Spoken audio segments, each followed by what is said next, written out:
All right. Oh, and then we also have our baking powder, which that recipe had called for 2.5 teaspoons of baking powder. And actually, now that I'm looking at that, I might have done tablespoons.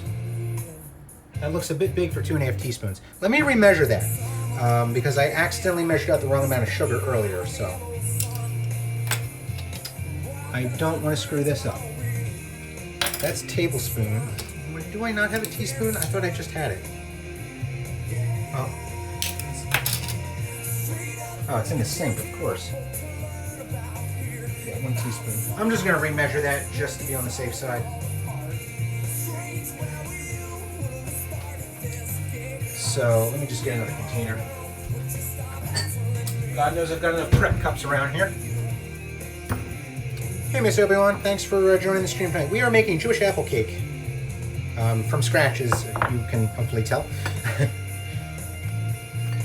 So I'm just going to remeasure this out because I definitely think I measured this wrong. So we need 2.5 teaspoons of baking powder, not tablespoons. I definitely want a little heavy on that. So here's our second. Yeah, definitely went heavy on that. And then that's a quarter. I'll just do 2 of these because it's a quarter. 2 quarters is a half. So.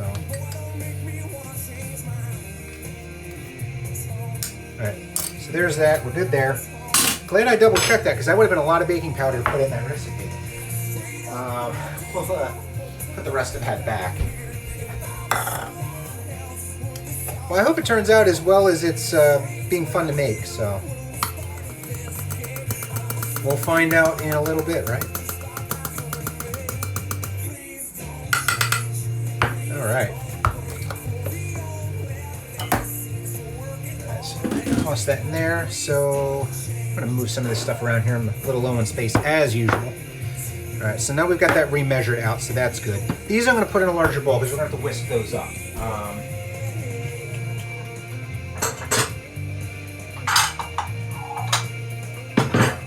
Thank God for nesting mixing bowls, right? All right, so let's toss all those in there, and hopefully we get some good breaks here. We don't get any shell in here. Definitely don't want shell in our cake. That would not be good. It's not the kind of chewy that we're going for.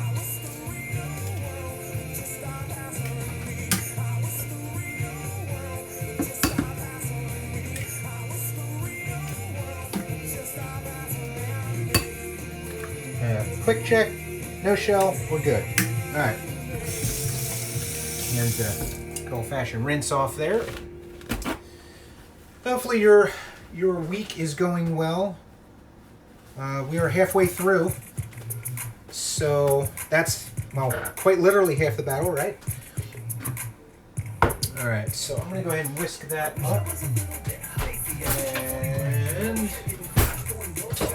I'm getting a different whisk set this week because these silicone ones look nice, but they're not that easy to clean, and they're not as rigid as stainless steel because, I mean, I'm sure there's stainless in there, but they're not as rigid as I'd like, especially when you're mixing dry and wet ingredients together. It gets a little on the challenging side, so. But we'll give these a whisk up here. We'll just kind of break the yolks there,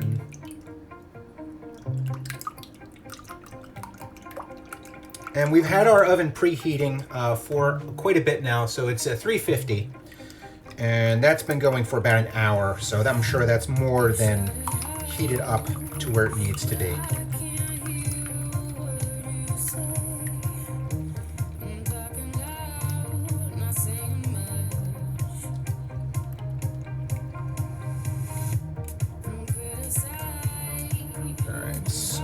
I think that's pretty well incorporated. Drop that off in there. And I'm just going to read through the rest of the recipe real quick here. So we're going to combine the flour, the salt, and the baking powder, and the 2 cups of the sugar in a large bowl. So we'll go ahead and grab that. My humunga chunga here. So then, and I always like to do it in the order that it has it in the recipe. I don't think it's particular, but I'm just that focused on it that we do it that way. So we're gonna do flour, salt, and then baking powder. So here's our flour. Again, we have the 3 cups all-purpose flour. And salt was next. Oh yeah, the salt. So just a half teaspoon of salt is what's in there, so we'll toss that in. That's good to go. And then we've got our baking powder, which is what we remeasured out here, so we'll dump that in. And then we have our 2 cups of sugar, so this here. So we've got that going, and then we're just going to stir in the vegetable oil, which is, that I did not measure out, only because I feel like it would probably be better to put that directly in. So that needs a cup. Move that down there, that off to the side.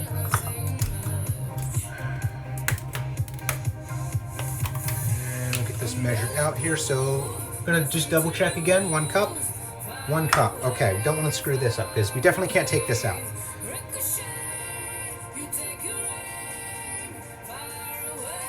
That's good.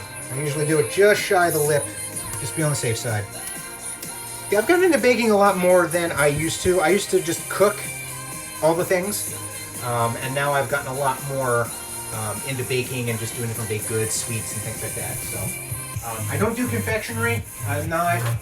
Well, I will make my own caramel. Other than that, I don't do chocolate or anything like that. Although, the holidays coming up, I might be tempted to give it a go.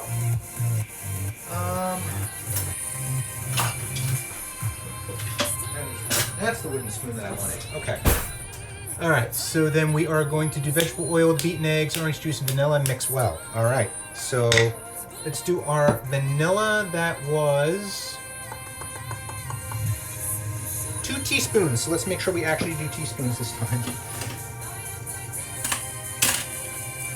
Tablespoon.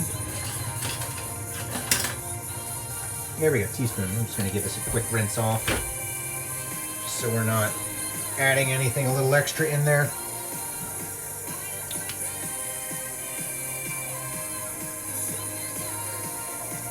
Here's our 1 and our 2.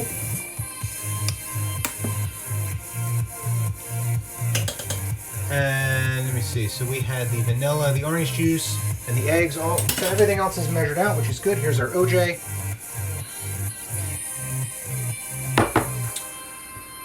Our vegetable oil. And our eggs. And we are going to mix this up.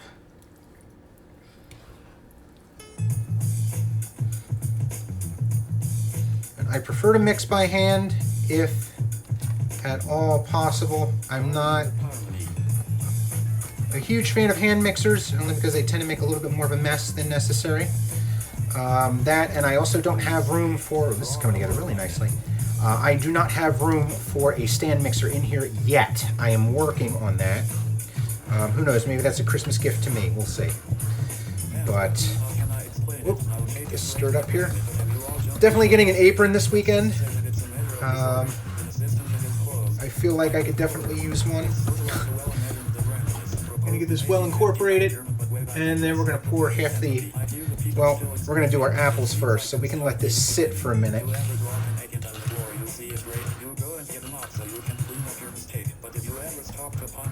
And I feel like it also tastes a little better too if you hand mix it, as opposed to putting it in a mixer or something like that. So, put that aside real quick.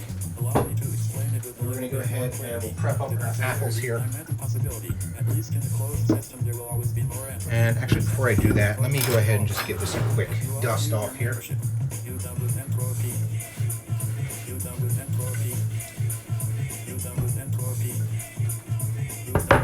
There we go. Slightly cleaner cutting surface. I'm not going to put that back on my red shirt. I will get the other towel for that. Yes, you definitely work out the forearms, as they say. So, which, you know, sadly I haven't been to the gym in a while. So I need to kind of regroup on that, as it were. Now, unfortunately, I do not have a vegetable peeler. So we're going to kick it old school. And we're just going to sliver these out. It's not as quick, but I will say I think it's a lot more satisfying when you craft something by hand like this. The theory has a flaw. The second law is quite precise about where it applies. Only in closed systems must the entropy count rise. The Earth's not a closed system, it's powered by the sun. So fuck the damn creationists. Doomsday, get my gun. And yes, this is Nerdcore that is playing. I have quite a bit of that in this playlist. Exclamation point playlist in the chat will get you a listing of all of these Spotify playlists that I use for my streams. And yes, I do use Spotify for my music because fuck the DMCA. Not that I don't feel like content creators should be paid for their work, but I feel like that particular law has been used and abused, and instead of our lawmakers playing Among Us on Twitch, maybe they should actually be legislating laws that make sense. I normally don't get political on the stream, but in light of recent events, I feel like I should air that one out just a little bit. So,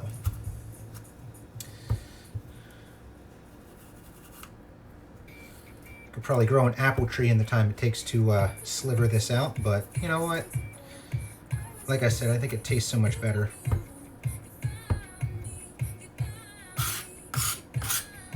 And actually, you're not really wasting that much either, which is good. It's just a little more of a challenge to do it a certain way. And you know, the peel ain't going to kill you either.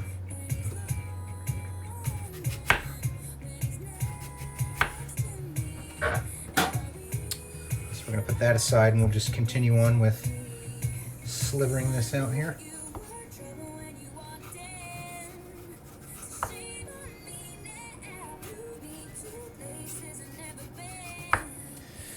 Oh, these political numbers. I can't wait till we actually have the election, if for no other reason than people stop calling me about useless shit.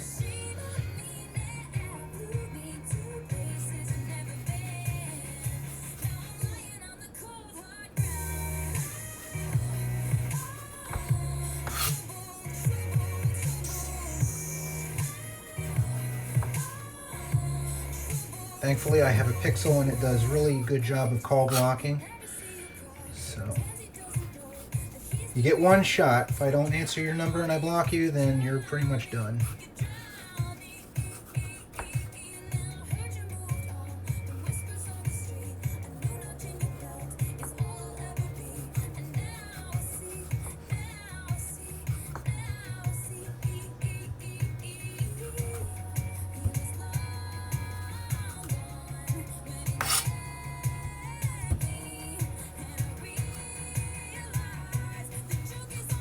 It also helps to have a really sharp knife, and a knife that's manageable at that. I can't imagine doing this with a full-size chef's knife. I would just be here way too long.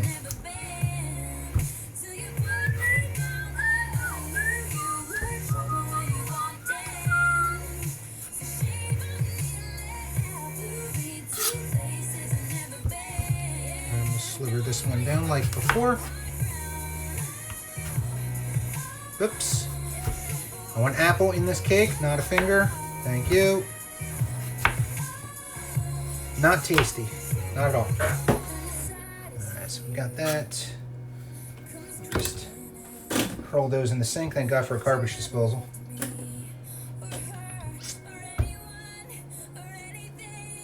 Hey Mandy, how you doing tonight?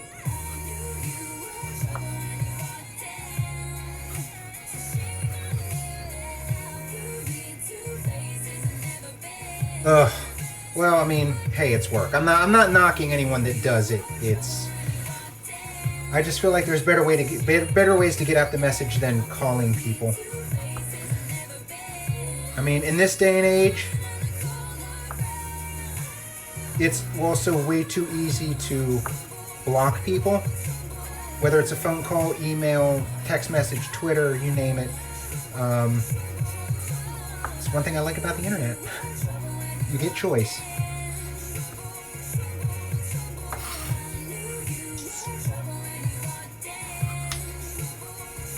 Oops. let's, there we go. That works. These apples are good. Nice and sweet, but they got a little bit of tartness to it too, which is going to be perfect for this cake.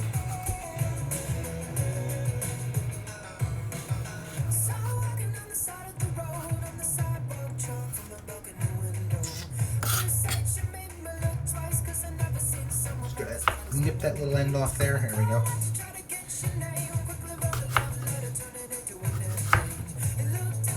That way it doesn't roll around on us.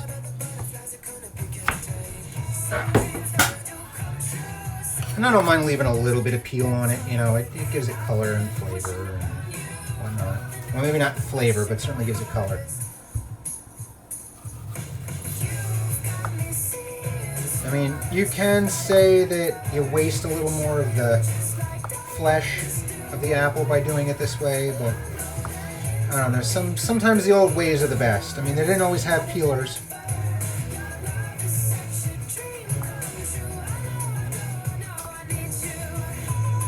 I mean, or maybe they did, I don't know, I'm no culinary expert.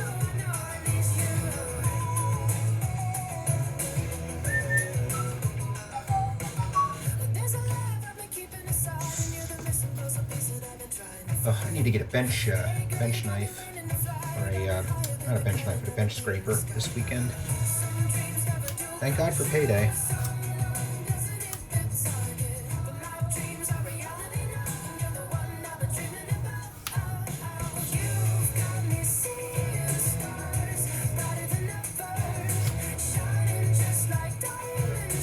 I guess the nice thing about doing it this way is you can just nip off the brown spots.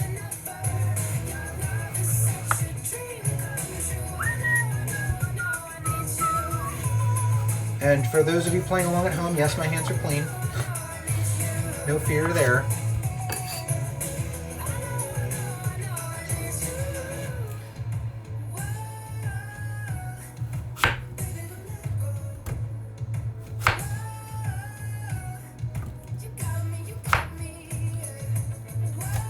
Oop, a little too close to the core on that one. There we go.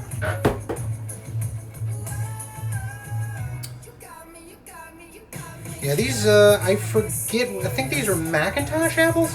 A friend of mine had gotten them from the orchard and she went this weekend, so she dead dropped these for me, and I am able to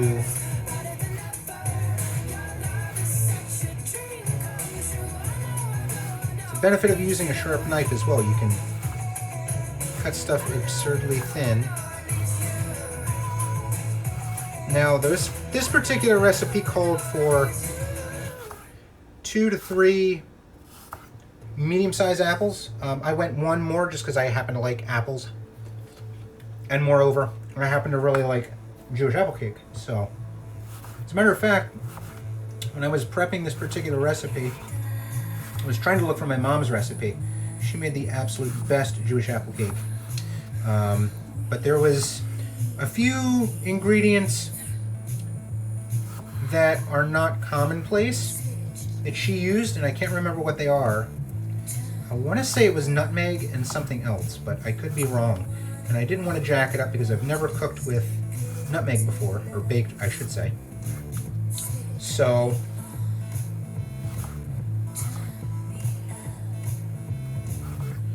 I didn't want to guess, because every time I guess when it comes to baking, I wind up screwing something up. So we decided to err on the side of caution, and that's our chef's prerogative slice there. Oh, these are so tart, so good. I like a good tart apple.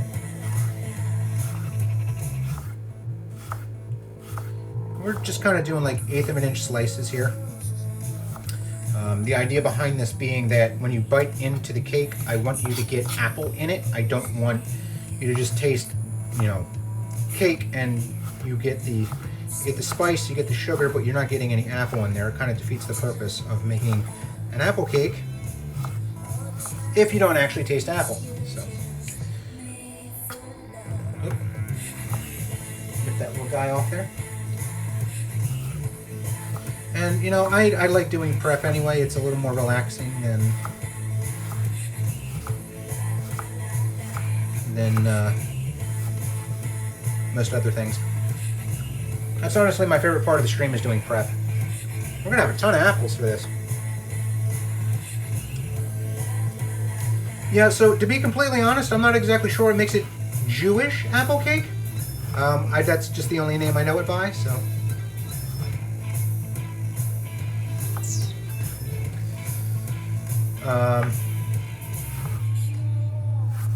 Matter of fact, I don't think I've ever heard it called apple cake. I think it's, unless it's apple sauce cake, which is different. Which that is not what this is, so, obviously.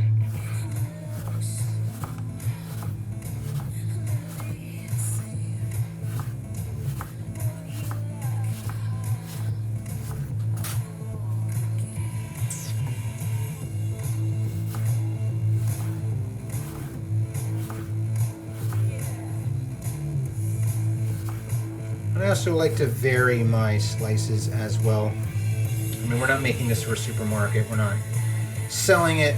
It's homemade, so I want it to feel like homemade. If you know, you could use a mandolin for this and get them really paper thin. But to me, that's kind of silly, because any kind of recipe like this, especially around the holidays, if you're gonna just make it like it's store-bought, just get store-bought. Why waste the time and effort to do it yourself?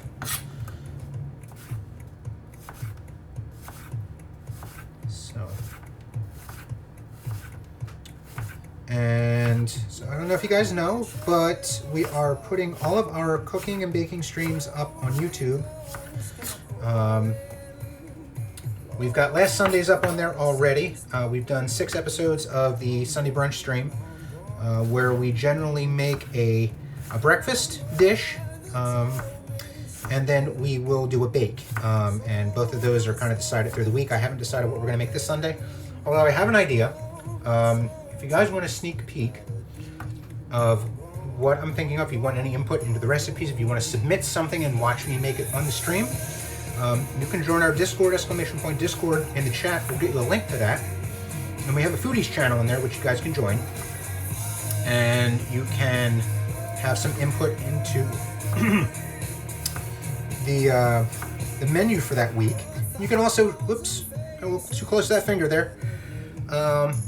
You can also feel free to share photos of anything that you're making, cooking. You know, if it's candy, if it's baked goods, if it's just dinner, if it's just a heat and eat, whatever you want to throw in there. That's what the channel's for.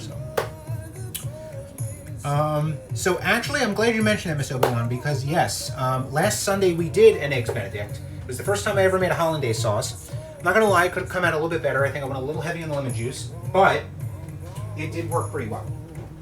And it was very delicious. It was just a little on the runny side, so I don't think it was too bad considering it's the first time I've ever made it. And honestly, I know exactly what I did wrong. I didn't measure out the lemon juice before I combined everything for the hollandaise. Otherwise, everything went perfectly. I did the double boiler just fine. So I definitely want to make that again at some point. It won't be anytime soon because I do like to rotate recipes pretty frequently. But that being said, that is definitely on the menu. I'm going to snitch another apple here because these are just too good to not snack on. So I always thought that hollandaise was like super complicated to make because it's like, you know, you got to separate the eggs. You just use the egg yolk. It's got lemon juice. You know, it's got, you know, it's deceivingly simple, right? No, it is actually that simple. The only thing you really want to keep an eye on is the heat. You don't want to put it on direct heat because you'll just scramble the eggs. You want them more of a, not really a jelly consistency, but you just want to kind of thicken it up a little bit. You don't want to cook it. So that's really what the secret is there. Or at least as far as I can tell. I'm going to snitch another one because why not? But yeah, if you go into YouTube, there's a link. If you do, excuse me, talking about my mouthful. If you do !social in the chat, you will get links to the Twitter, Instagram, and the YouTube. And if you subscribe to the YouTube channel, you'll get updates of when we're posting our new videos and things like that. So, and we do more than just cooking and baking streams that we post on there. I do some IRL content. I do some stuff at the firehouse on there as well. So there's quite a bit there that I also do some product reviews, some tech stuff, some IRL stuff. So, God, I gotta stop eating these apples. They're too good. All right, let's get back to the recipe before I eat the actual filling for it. All right, so we're gonna go ahead and grease our tin, and I've got, you know, my mom used to make this as a kid. She would actually grease this with Crisco, believe it or not. I think we've all kind of learned a little bit in this day and age. It's probably not the healthiest of solutions. So I'm just going to go with a plain old stick of, oh, what the hell, let's get a little dirty here. I'm just going to go with a plain old stick of unsalted butter, because I don't want to add in any additional salt to this. And I'm just going to grease her up here. And then we're going to flour this as well. You know, it's funny. I went from the kid that didn't want his peas and mashed potatoes touching on his plate to the kind of guy that would just shove his hands in a plate full of dead cow and just make burgers from that. So I've come a long way in my old age. I never would have been the kind of guy that would even touch this stick of butter like this, honestly. But like I said, I've either wised up or mellowed in my old age. You pick your own adjective there, but so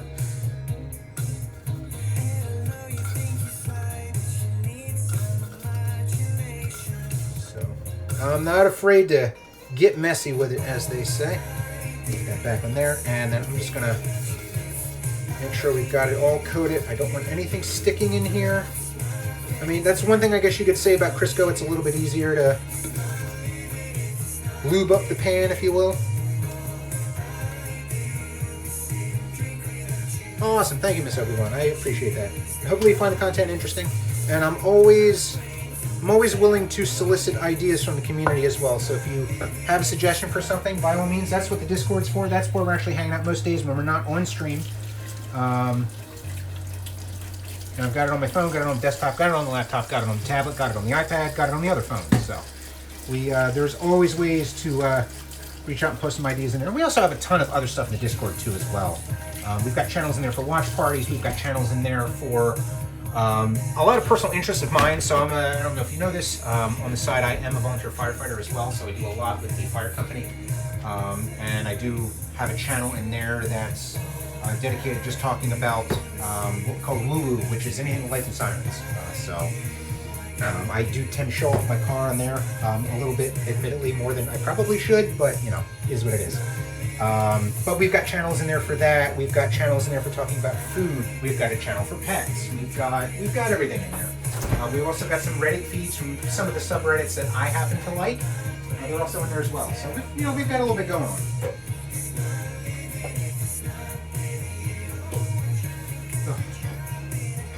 Butter is messy when it melts. All right, so we've got that, and we're going to flour this. Get our flour back out.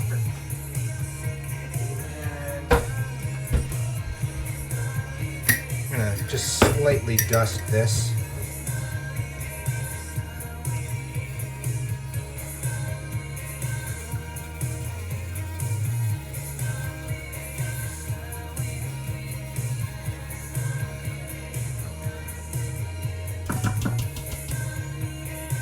I think that's a pretty good dusting. We'll get some of the sidewall a little bit here.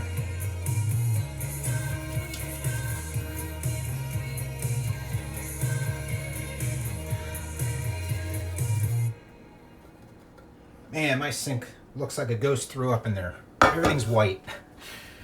Not that that's a problem though, so. And we'll just use our same towel that we used before with flour all over it. That makes that easy. I really should not have worn a red shirt on stream when actually dusting something with flour. That was probably a bad idea.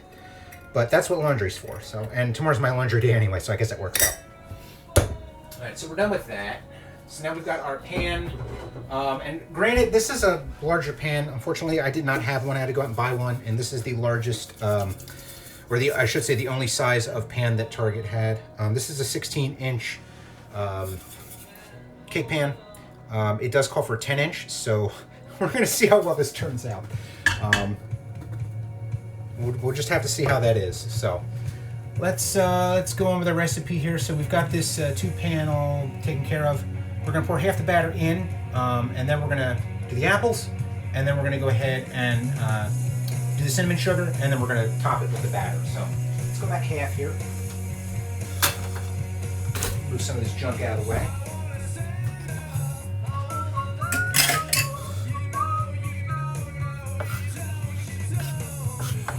And you know, I'm not worried about the apples getting browned because they're gonna bake up anyway. Thought that sneeze working its way up. All right, I'm gonna give this a quick stir. Hopefully we didn't work the batter a little too much here. All right, so we'll go about half. Hopefully we get about half here.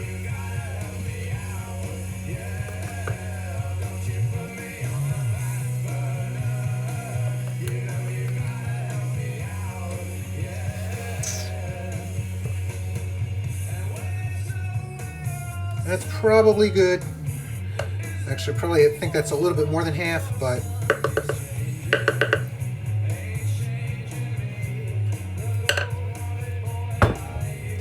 so we'll get our hand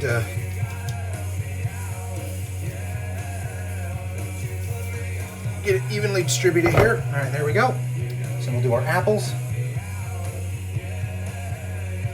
And, you know, I'm not a huge proponent of getting dainty with it. I'm just going to toss them in because I want that full-on apple flavor. And we'll also save a little for the top as well because I do like that nice little sliver of apple on the top. So it has that classic apple cake look to it.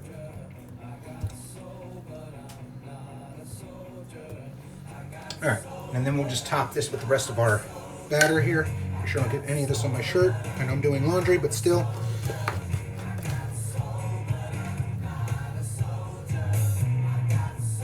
Oh, you know what? One thing we forgot first, I'm glad I thought of that before, is our cinnamon sugar. Let's go ahead and we'll just kind of dust that in here.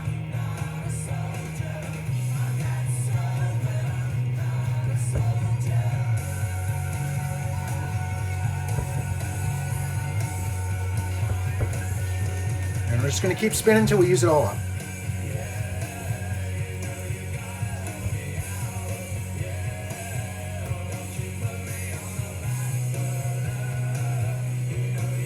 Try to get as much of this apple coated as we can.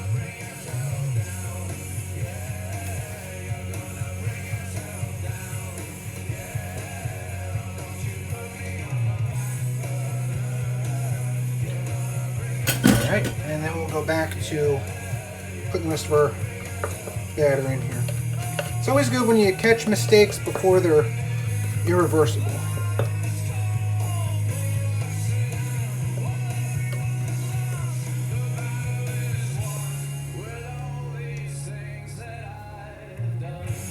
And I'm sure there's a better technique to doing it than I'm doing it, but you know what, we're just going to wing it. I'm not a professional chef. I don't ever want to be a professional chef. And at one point in my life I did. And then I realized how work-averse I am. And there went that dream. No, it just didn't kind of work out for me. But I definitely retained my passion for cooking and baking, and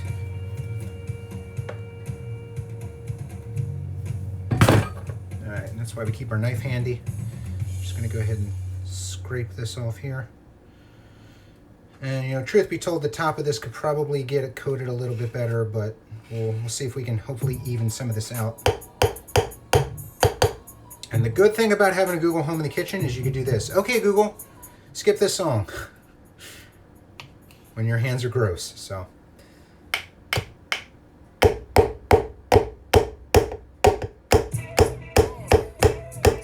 mean, I probably could have changed to a better song, but we'll take what we can get. Everyone's a little biggie, right?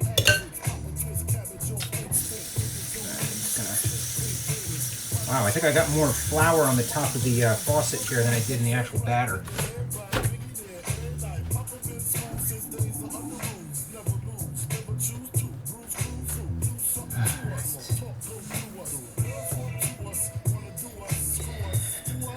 I don't know how well we're going to get this distributed.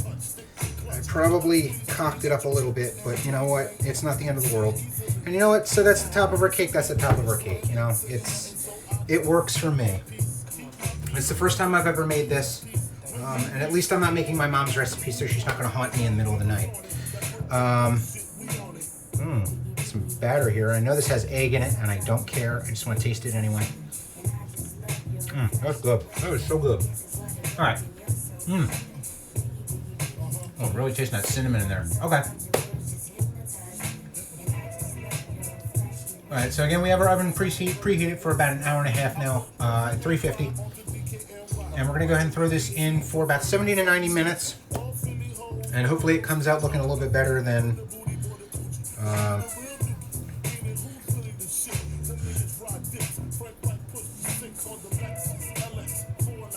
me see if I can get cute with it here for a second. Probably not, but, you know, probably making it worse. Alright, I'm just going to quit while I'm ahead. Yeah, I'm just going to be really careful about flipping it because I may wind up losing the topping on it, but, you know, it's what I always say. It doesn't have to look pretty, it just has to taste great, right? So, alright, so let's toss this in, and we're going to go ahead and set our timer for 70 minutes, and then we can always reevaluate. Going to go on top shelf. Okay, Google, set a timer for 70 minutes. 1 hour and 10 minutes. Starting now. Goddamn right. All right. So we got our cooling rack ready. Go ahead and set that up over here. Oh, we have an apple left over. That works. So I was actually pretty tempted to do a cooking stream last night because I decided I was going to do a big pasta dish for dinner. Long and short of it is I just really wasn't feeling like streaming last night. But I'll show you guys what I made. Let me go ahead and clean this up a little bit here. Actually, what I'm going to do, I'm going to go ahead and prep these with sugar gliders because they love apples. It will take my hand off for a good apple. So I want to make sure I don't give them any of the ones that have batter on it. Alright, so I'll just scrape that up and over here. Dishes are going to be fun to do. Alright, let me get a little bowl. Oh, there we go. That works. There's my bowl. Alright, and I'm just going to kind of rough chop these up for them. They like chunks. And they'll be happy if they could just eat the whole thing. And they don't have to eat around the...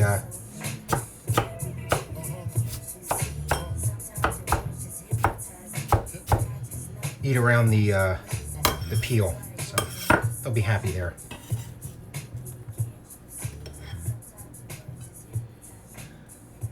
Alright, so that's probably more than enough. I'll put the rest up in an airtight container and we'll save that for later. Let me go give this to them. I'll be right back, guys.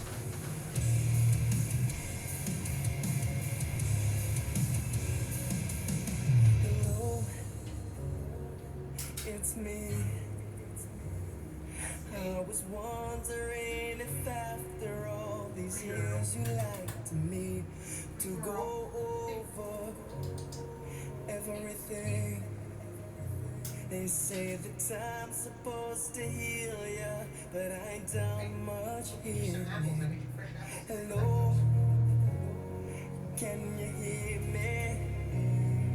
I'm in It's so cute when they eat the apples. You can actually hear them crunching on them. They're like... They're so adorable. Alright, let me put these up in a container. God knows I've got enough Tupperware in this kitchen. Right now, that lid's too small.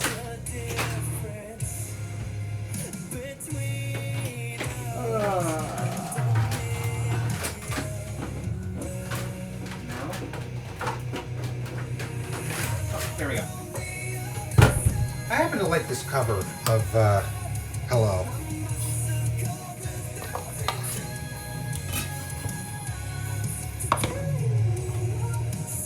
Gives it a little more darkness to it.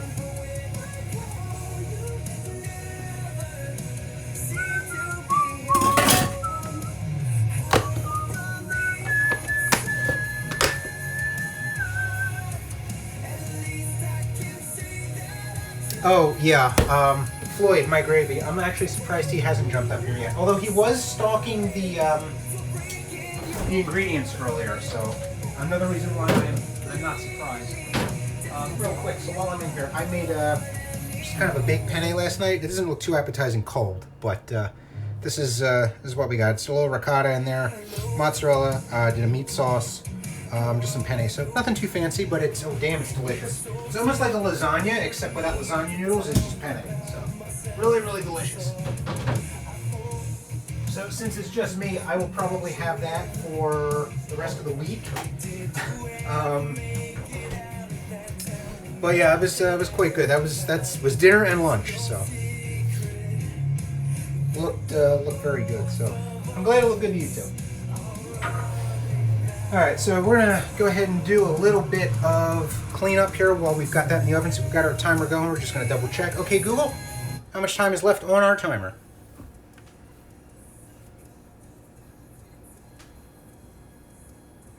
Today, Wasabi. T-minus 1 hour, 5 minutes, and 39 seconds. Thank you so much. Okay. The only reason why I double check that is because one time, thought I set a timer, and granted it was for laundry, so it was nothing too major, but I thought I set a timer, and like 3 hours went by, and I'm like, damn, my laundry should be done by now.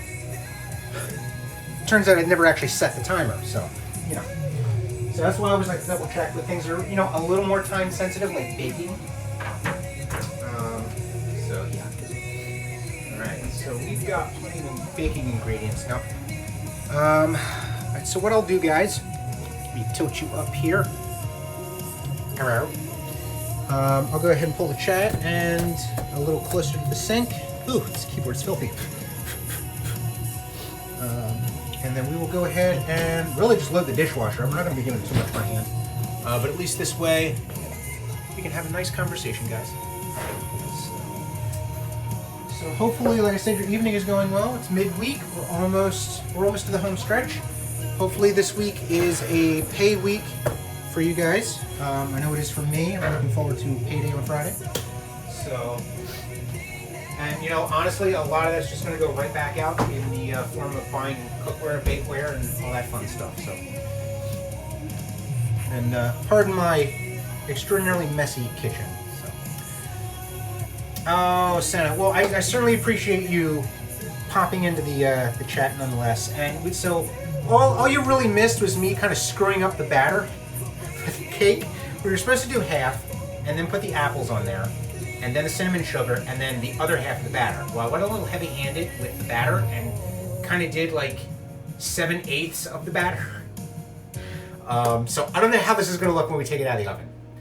But that being said, we've got it in the oven now. We've got about an hour and 5 minutes left on it, so we've got plenty of time to do our cleanup.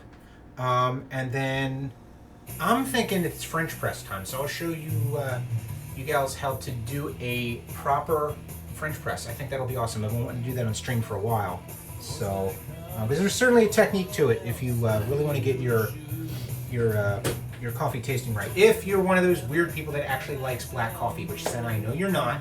I am, but you know, you can always add flavorings or whatever you want to it. I happen to really like that brewing method. So, and honestly, my favorite brewing method is siphon, but that is not exactly easy to do in the comfort of your kitchen. So I tend to stick with French press, and hopefully this weekend I'll be buying Chemex, which I think will be kind of cool. I want to start doing some Chemex, which is basically like a pour over almost. Except you're pouring it into a carafe as opposed to directly into the cup. But if you ever got a pour over at Starbucks, it's a lot similar to that. And actually, back in the day, Starbucks used to do French presses. You know, when cafe stores were actually a thing, and they weren't all, you know, locked down for quarantine.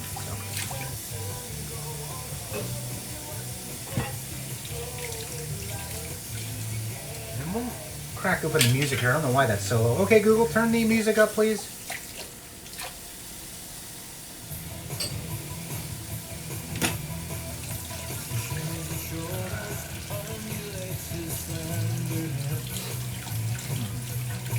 Ah, so Wednesdays is your payday, Mandy. Well, that's kind of convenient, right? It's a nice little midweek boost, right?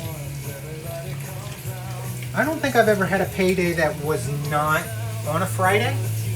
And I don't think matter of fact, I know I've never had a job that has paid me weekly or monthly. I know some jobs, especially in salaried positions, tend to pay people on a monthly basis. I could see that working. Oh, I don't want to put that in there. That's a knife. I know better. I could see that working for some people. I don't know if that would work for me. Maybe it's just because, you know, in 28 years of working, or 26 years, I guess to be more accurate, I started working at 18. I just gotten the hang of doing budgeting bi-weekly, so. But I guess I could see the advantage to doing things monthly. You just pay off all your bills, and then whatever's left is your mad money. So, although I guess once you run out, you're kind of stuck, right? Oh. Man, my allergies are stupid crazy today. I don't know why. Probably because it's so warm. It's about 70 degrees here, or at least it was earlier. Obviously, the sun's down now, so it's a little more, a little cooler, I'm sure, than it was. I'm actually kind of curious. Okay, Google, what's the temperature outside? In Willow Grove right now, it's 65 degrees. 65, so it didn't drop that much. Of course, now that, you know, Google's doxed me, like y'all didn't know where I lived anyway, so, you know. You see, at least she's not reading off my street address on stream, which is always a good thing. I mean, Willow Grove's pretty big, so I'm not too worried about anybody finding me, and, you know, my house is protected by Smith & Wesson, so not a big deal. Alright, so rinse this stuff off. And basically just going to throw everything in the dishwasher and let that take care of the heavy lifting.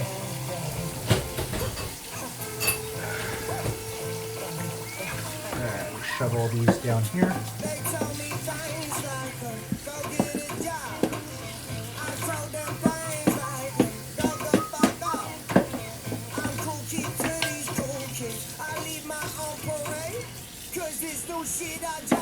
Alright, and it's going to get a little loud in here for a second. Got to kick on the disposal here.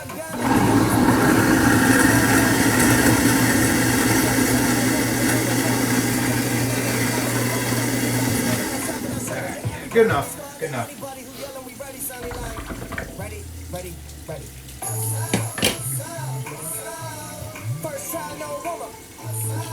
Well, this is definitely a reflective song for this recipe tonight, because this is certainly my first try and I did not warm up, so. First try, no warm up.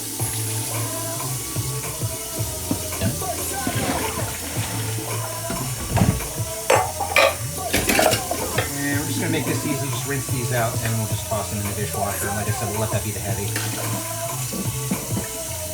First try, no warm up.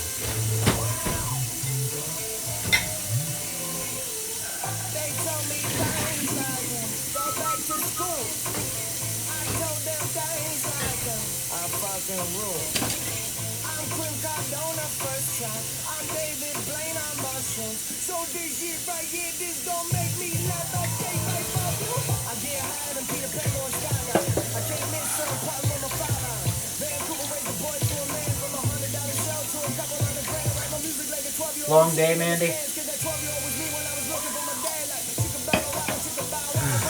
I know the feeling. After I posted that I was going to stream, I thought for half a second, I'm like, damn, I'm tired. Do I really want to stand in a swelteringly hot kitchen and bake for the next hour and a half? But I missed yesterday, so I'm like, I really want this cake. And like I said, I missed yesterday as well, so I figure, well, why not? I'll just dive in, and it's only an hour and a half of my life. And, you know, truth be told, I really enjoy streaming. So, I've met a lot of cool people on Twitch. Just in gaming in general, not even so much Twitch per se. But, I'm really grateful to have a super awesome community with you guys that come out to the stream. Even if you don't chat, your follows are appreciated, your lurks are appreciated. So don't feel like you're not a valued member of my community just because you don't chat. Or, I mean, we're not at the point where we can do subscriptions yet, but if you don't subscribe or all you do is just follow. Honestly, I mean, I would obviously prefer you guys to pop into the stream and watch me be a complete idiot on, internet. But even if all you did was just follow and you never watched the stream, I would appreciate that as well.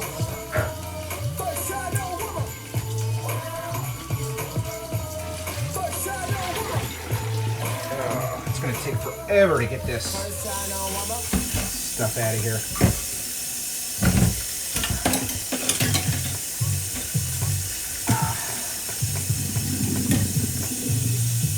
Gonna let the hot water run over that. Speaking of MCP pants, so we are going to be doing a community stream on Halloween. That is Saturday, October 31st this year, 7 p.m., which is our usual stream time. We are going to be doing a community event from Animal Crossing, so if you guys have a Switch, you are welcome to participate. We're going to have details posted on this in the Discord. But essentially, we're going to be doing a trick-or-treating event, so you guys will be able to pop by the island. You'll be able to grab a bunch of stuff off there if you'd so like. I've been working on the island quite a bit, so we've got our orchard set up. We've got our pumpkin patch. You can go pumpkin picking. No pumpkin chunking, though, unfortunately. I'll have little treats and stuff to give away. If only Nooks would let me buy more than one piece of candy a day. But I should hopefully have enough by then. So yeah, that's hopefully going to be a fun event for you guys. I'm just going to expedite this process here, because otherwise I'll be here all night trying to get batter out of this bowl.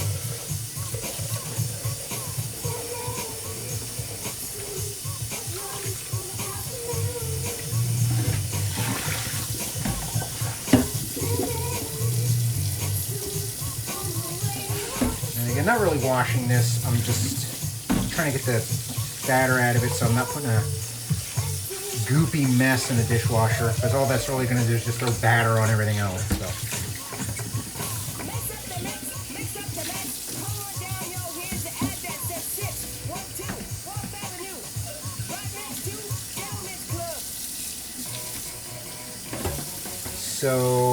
And also we're going to have special alerts for folks that follow, host, raid on that stream as well that I'm working on. So that'll be a nice little surprise. I don't want to give anything too far in advance away, but basically trying to get you guys to participate and tease it a little bit. So if you're going to be around that night, even if you're going to be around the whole night, we will start at 7, and I'll have the island opened up. And again, we'll have information on that in the Discord, so ! Discord and chat will give you that information.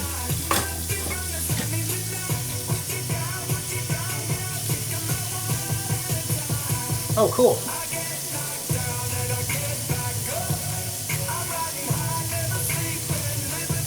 Well, on that note, I was saying earlier, Senna, and I'm sure you know this already, whenever I'm not streaming, I am in the Discord. It's on my streaming PC, and it's just running all the time. I also have it on my cell phone too, so if you guys ever want to reach out when I'm not on stream, just, hey, I haven't seen you for days, feel free to drop me a line. That's what DMs are for. I'm not that popular that I can't reply back to DM, so.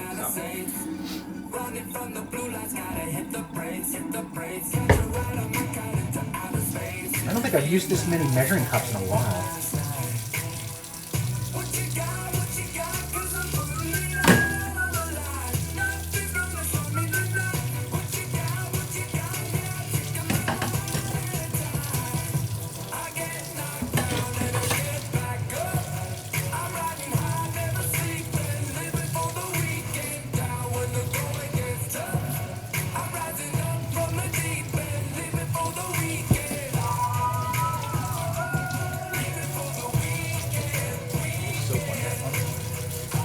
to stand my knives up instead of laying them flat so they drain the water off the blade a little bit better. You really don't want standing water in your blades. That will, over time, shorten the life of them as well, especially if you sharpen them as frequently as I do.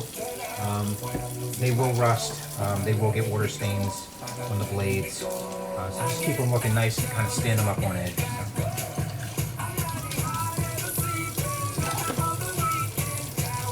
I learned probably a lot more than I ever really wanted to know about knives.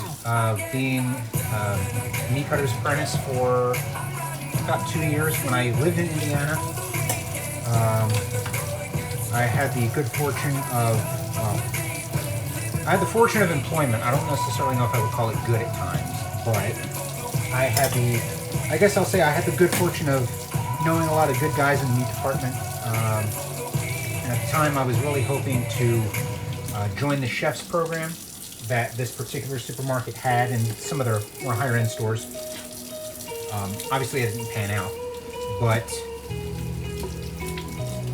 I did have the opportunity to learn a lot about meat, different cuts of meat, how to properly cut meat, which is a little bit more of an art than you think.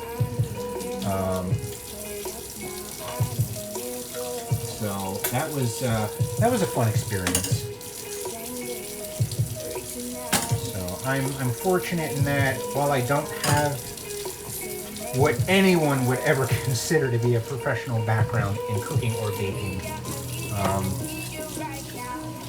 I am the son of German and Italian parents, so I learned everything that I know from them in terms of ingredients and just different inspirations. And then all the techniques that I've learned throughout my tenure in life, as they say. Alright, I don't quite think we have a full dishwasher yet, so I'm not going to run this just yet. Oh, I'm going to clean that. We'll put the extract up. And it's times like this, I wish I had an oven that had a glass door on the front. Mine does not, so I can't just flip the light on and sneak a peek and see how she's doing in there. And I don't really want to open the door because, as you may or may not know, every time you open up the oven door, you lose, I believe it's anywhere between 5 to 15 degrees of temperature, depending on the oven. And we want to try and keep that as even keel as possible. So I've really learned to trust my timer, which is, I don't think I could probably properly bake in this kitchen if it wasn't for a Google Home or an Alexa or some kind of digital assistant. I'm going to scoot you guys back here for a second. I'm just going to blitz this cutting board real quick. And then we'll check the timer. And then we'll take you on a little tour of brewing methods for coffee.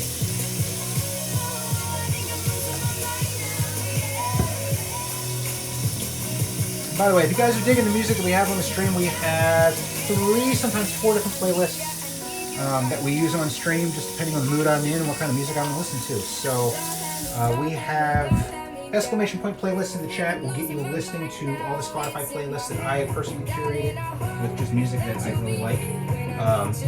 This I have playing now is called Falcon 2K Radio, and that's really just kind of what I call bangers. They're just really good, just jams all the way around.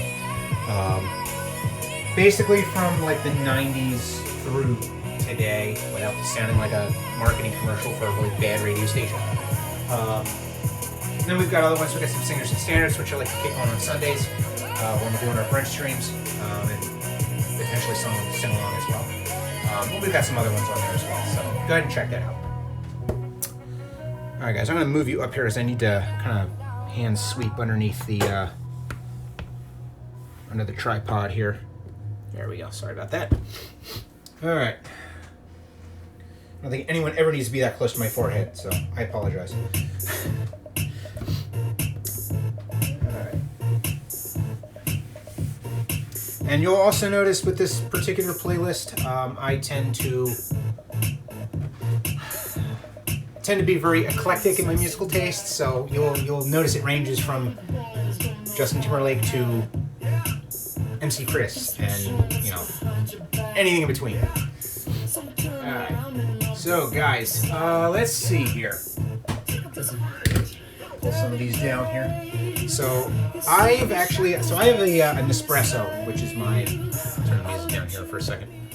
I have an espresso, which is my just kind of daily coffee maker. It's a, basically a little pod espresso machine. I'm sure you guys have seen them in Target and culinary stores and stuff like that. It's just a little pod brewer like a Keurig. It just is espresso pods from Nestle. Nothing too fancy, but it's nice for just a little quick shot of espresso or something like that. But lately, they've gotten a little on the pricey side, I will admit. You don't get that many for what you're paying for. I think the ones I get the off brands too. I don't get the actual name brand ones from Espresso. But the ones that I'll get, they're usually about 10 for $8. So they're pretty pricey as far as like if you want to price it out per shot type of thing. So what I will do is lately, like the last week or so, I've been doing French presses in the morning, and that kind of serves multiple purposes. One, it wakes me up because I actually have to do work to make my coffee, which is a lot more fun than it sounds. And I get to make my coffee exactly how I want. And as you guys know, if you've checked out enough of my cooking streams, you know that I like doing things by hand. I think it makes food taste better. I think it gives it more character, and I think there's something special about it when you do that. So, and this is definitely a more manual brewing method that you're probably going to be otherwise used to if you use an automatic coffee maker or espresso machine or something like that. So, without further ado, I do have two different kinds of French presses. Well, not really kinds, but sizes, I should say. So I've got this cute little guy right here. I like this guy. This is about a 1 cup. They say 2 cup, but with the size of mug that I use, it's more like a 1 cup. This honestly was from IKEA. It wasn't all that expensive. I think it was maybe a couple bucks. So, and this is probably a good one to show you guys on. So, it's a plunger brewing method, if you will. You don't aerate it. What you do, I'll pull the plunger out here, and it comes in parts. So I'll take this apart. And again, I am not a barista. I am not, by any means, a coffee expert. I'm just showing you guys what I like and the information I picked up over my years. So, so this is the plunger piece. It's all one unit. You saw me take it apart, and there's essentially 3 parts to this. So you have the bottom piece, which kind of holds everything together. You have the actual mesh strainer, if you will, that keeps the grinds from going back into the water after you brew it. And this will kind of all make sense once you see it in action. And then you have what kind of looks like almost a bar tool. If you've ever seen a strainer that you put on top of a cocktail shaker, and then they pour it out, this kind of has a similar function to that. It puts a little bit of pressure around the rest of the assembly here so it doesn't come loose. And you don't kind of have the, because you can see the mesh here is kind of soft on the side. So if you didn't have something rigid on the top, when you plunged it down, it would just basically bellow up like that, and you'd have grinds going around it, which is not something you want after you plunge it down. So let's put this back together. And they all kind of go together in different ways, as far as like an assembly. Like for this piece here, there's this little nub right here, which actually for this helps keep it from going all the way to the bottom of the, you have that little bit of separation in there, because that's essentially where your grinds are going to sit, is down in this little, you can take that off, down in this little area down here. So that's my smaller one. This is my good Bodum, which is what I use on the daily. This is my 2-cupper. So if you imagine this as a 1 cup, this is kind of a 2 cup for, again, the size of mug that I use.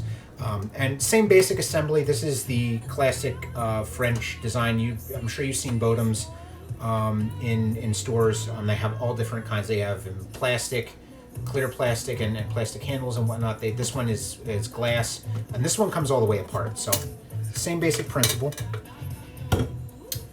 So you have your assembly here, the same 3 parts.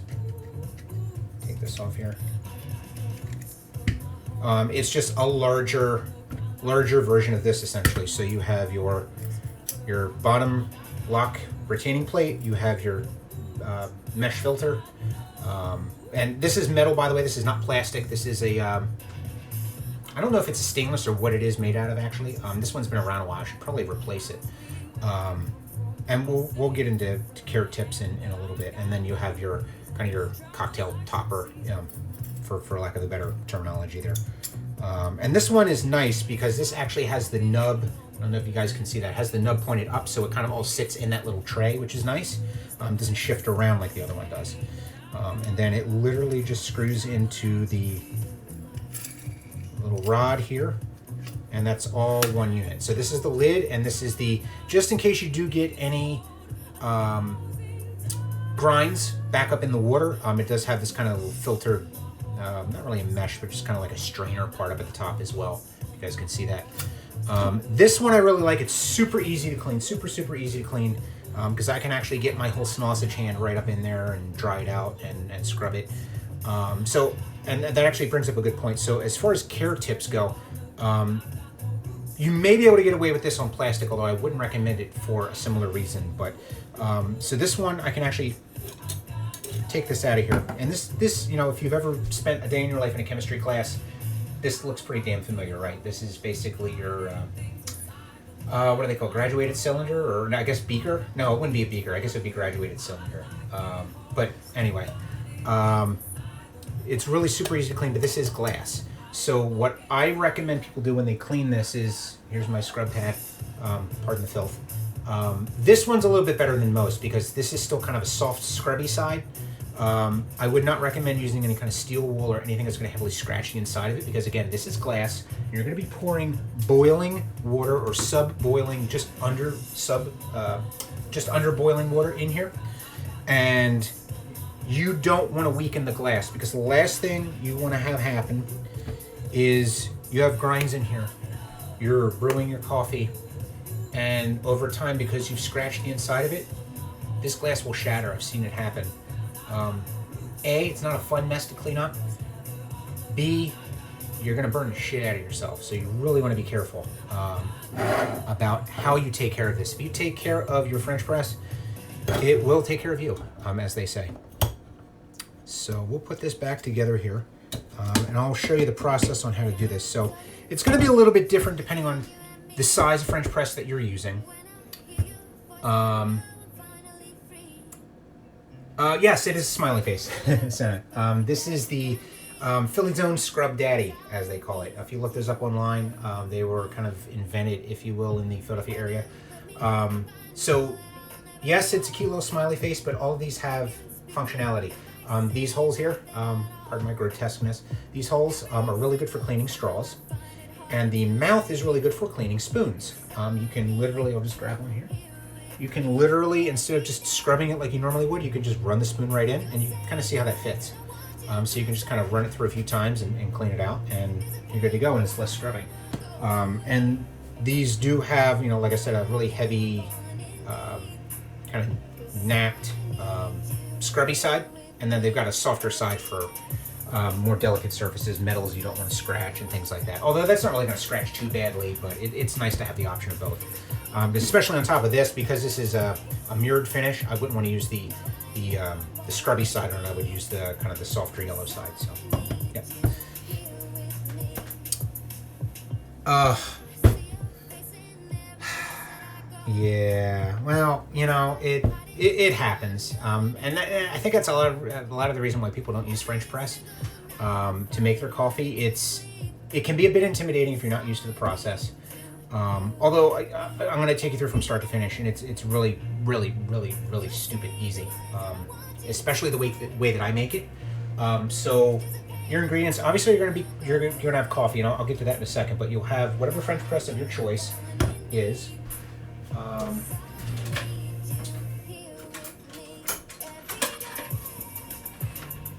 This is the chopstick, and I will get to that in a second. That's the interesting part.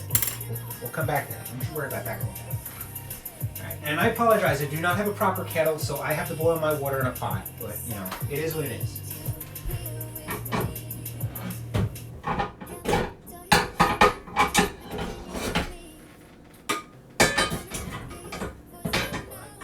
God. I never thought I'd say this, but I've got way too much cookware in here. And you know, pro tip, if you're gonna boil your water, use hot water. Don't be those idiots that say, I use cold water because cold water boils faster. Yeah, because there's really good science behind that one, right? Yeah, use hot water. It's going to boil a lot faster. I'll tell you, that cake smells amazing. I'm smelling that cinnamon sugar. Oh, damn, that's good. I just hope the top comes out okay, but we'll see. So we've got that on boil, or boiling. You know, you just use it. You can use an electric kettle, what your normal process is for boiling your water. All right, so I don't think I have the bag for it, but I have espresso roast. It's called the AK-47 blend from Black Rifle Coffee that I have in my burr grinder here. I apologize, I'm gonna make you guys a little dizzy. Give me a second here, and I will spin you around. Actually, I'll just unplug you for a hot second, and then we'll spin you around here, and we'll kind of show you my little poor excuse for setup. So, tweak down here. All right, so here is the burr grinder that I have, and you know it's got the burr on the inside. If you're unfamiliar with this particular kind, I really like it because I can get the exact grind that I like in my French press, which is a lot more important than you would otherwise think. You got the hopper here, and it just feeds the beads in, grinds it down here in the little receptacle. And by the way, this is the Nespresso over here, which is not been very loved this week, but I'll get back there at some point. I'm just really loving my French press right now. So it's every grinder is going to have a different setting depending on how many cups that you're making. This particular one, I've kind of dialed it in to do. I leave it on 8. I don't honestly know if that's 8 teaspoons, tablespoons, cups. I have no idea. I just know that makes the right amount of grinds for my particular French press and how I like my coffee to taste. And I also like a lot bolder coffee as well. So a lot of this is going to be up to your personal preference, and you just have to kind of experiment with it.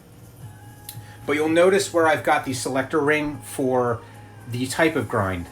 So you want a coarser grind if you're doing a French press or anything that's going to sit in water. You want the beans to kind of bloom a little bit in the water. And that's the thing I like about French press, is that it does sit, it's almost like a Turkish coffee in some regards, because you've got the coffee literally just sitting in the water blooming, just like you would tea. So that's a really nice way to get a lot more flavor out of the coffee and a lot more use out of the grinds than you otherwise might if you're just making, you know, an automatic drip coffee type of thing. And this goes all the way down to fine, all the way up to coarse if you're doing something like a percolator or something like that. But this is, I really like this guy. So this is going to be a bit loud, so I apologize in advance. But you know, if your burr grinder isn't making the burr noise, then it's not doing it right. So we'll go ahead and put this on. Oh, I had to plug it in first. I always forget that's the one that I unplug to plug the phone in. So, all right, here we go.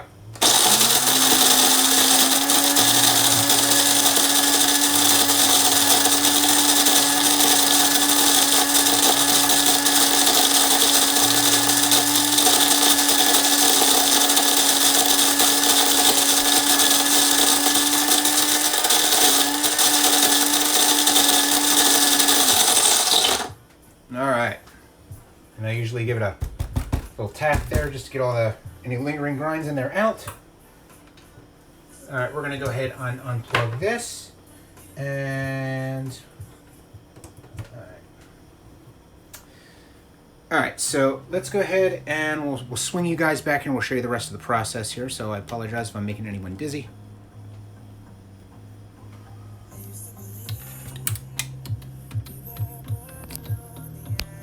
Plug you back in. Well, the phone to die like it did last time. So this, again, this is a chopstick, and this will become a little more evident as to why we use this in a second. Basically, you want to put a little bit of agitation between the water and the beans to really give it, to really help the beans kind of bloom a little bit. And that process is called blooming them. Just like you would tea leaves in water. If you're going to steep it, just essentially what you're doing is you're rehydrating those leaves to infuse the water with the flavor of whatever the leaves are.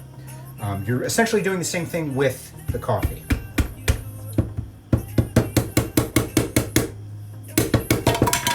there we go. That works. I was going to take that lid off anyway. I don't know if you guys can see this. It's definitely going to be a finer grind. I don't know how well. Switch back here. There we go. All right, yeah, I don't know how well you guys can see that, but it's a pretty coarse grind, which again is what you want. You don't want a fine grind. You don't want it in powder.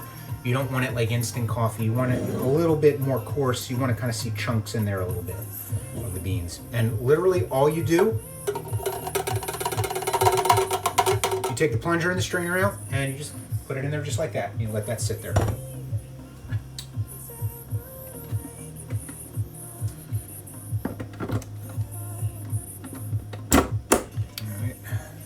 And yeah, you're gonna get little coffee dust everywhere. That's just that's the little happy accident, to borrow a Bob Ross term, of making good coffee. So, and you want to try and get it a little bit level in the bottom. It doesn't have to be perfect, but I like to get it a little bit level. So the first, there's essentially two agitations, as I like to call it, when you're putting the water in the French press. And our water is just there. You just, again, want it just under boiling. You don't want it necessarily to be boiling. You don't want to scald the beans. So what you're going to do, if I can get you guys over here. Hopefully I didn't accidentally turn that stream off. No? Okay. I'll have to hold this up a little bit more. You're essentially, the first agitation is when you're going to pour the water in. Hopefully I don't burn the shit out of myself here. And I like to fill it up to the top rim. Just discard the rest of the water. And we'll drop you guys down here. And you can see that a little bit better, hopefully.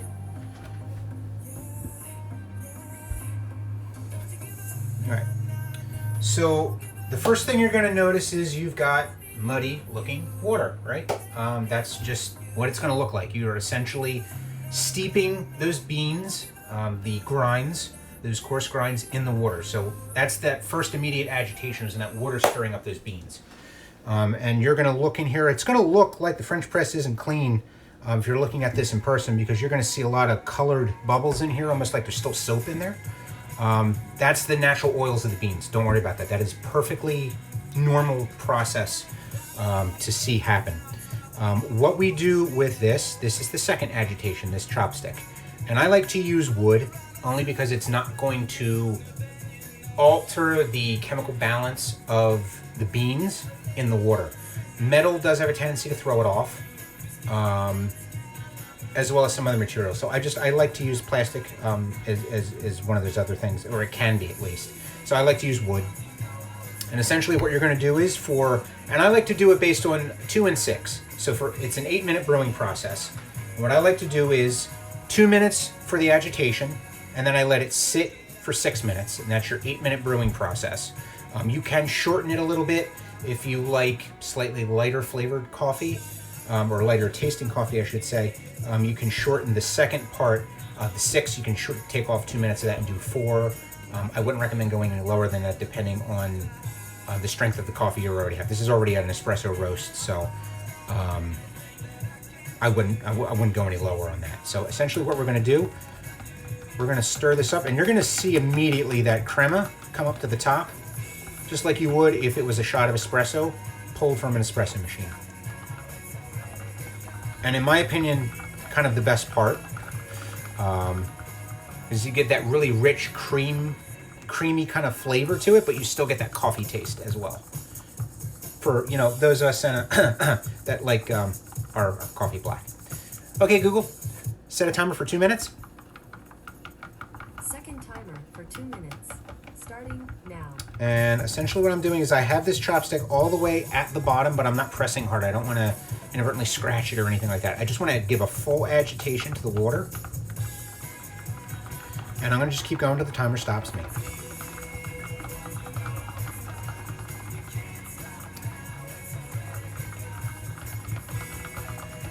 And this is the process that's essentially encouraging these people. Floyd, chill, son. Can I get an exclamation mark, gray cat in the chat for Floyd? You can find out a little bit about him and why he's so the way he is. Eventually, I think we're going to get him his own emote. But yeah, you can find out more about the cat in the chat, as it were. So again, we're just going to keep going, agitate this. And as I was saying before, I was rudely interrupted by His Royal Greyness. Nerd. This is what's encouraging the beans to fully bloom and envelop themselves in the water. And you can see I'm just kind of moving it around in different patterns and doing side to side. I'm doing front to back. I'm doing a circular. I do recommend changing it up. You nerd.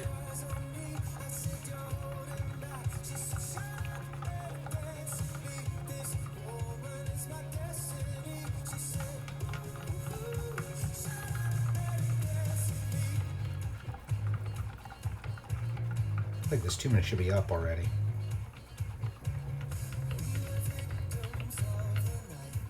Okay, Google, how much time is left on my second timer? You have 2 timers. The 2-minute timer is running with 7 seconds to go, and the 1 hour and 10-minute timer is running with 25 minutes and 35 seconds. Okay, Google, stop my second timer.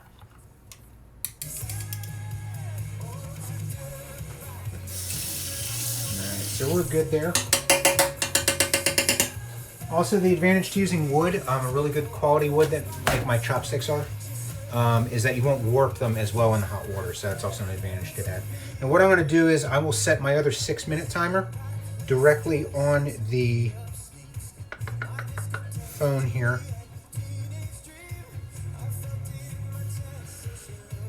Timer. Oops, I do not want 60 minutes. That's a little excessive. All right, so we got that going. Again, we're going to let this sit. And at this point, what I like to do is just keep the heat in. I will position the strainer part towards the pour spout in the front. And you see the way I'm holding it, because I don't want to inadvertently push this down and start to press it too much. Or too soon, I should say. Just going to put that little guy right over the top and just set it there, and we'll just let it sit for 6 minutes.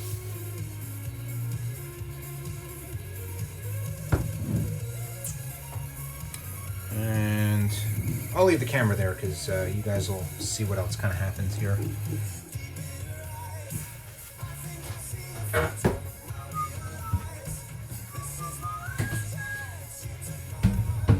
It is brutally hot in this kitchen. Dude, get on the floor. Go.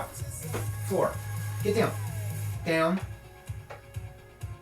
Boy. Don't give me that look. Oh, come on, dude. Go lay down. Why can't you be more like your sister? Yeah, I'm that parent, I guess. It's a horrible thing to say, but, you know, he's a cat. I don't think he really gets it. Ah, that cake is smelling good. I really hope the top of that comes out. This is still warm, so we will position that over there. And I'll move you guys back up. It's better than staring at the top of the French press for the next however many minutes.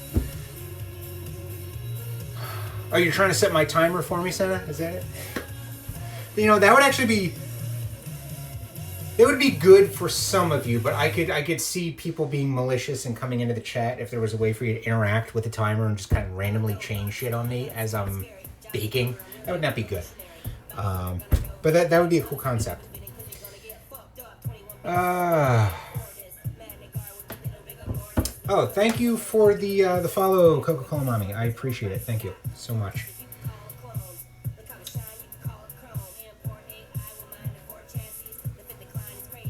Yeah, so I am working on some ideas for emotes for the channel because we are, truth be told, we are so close to making affiliate for the channel, which I'm really stoked about.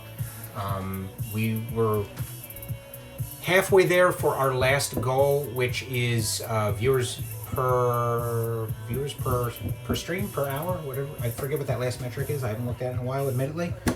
We need to have an average of 3 a month for each stream, and because we've had more people pop into the stream lately, because we're doing more baking and cooking streams primarily, that number has increased to 1.5 out of the 3 that we need. So we only need 1.5 more people.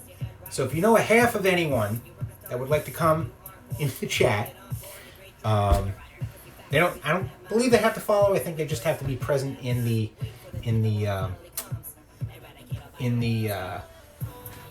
chat in some way, shape, form, or just viewing it. So I feel like we're so close to doing this, we could actually pull this off before the end of the year, which, I don't know, if we pull it off, I'm going to have to think of something to do to celebrate. So I'm also open to ideas there as well. But that'll be fun. I think it's a good problem to have, right? Wouldn't it be crazy if we actually hit that on our Halloween community event? That would be kind of cool, I think. Yeah, I think it's doable. I definitely think it's doable. All right, how much time is left on this sucker?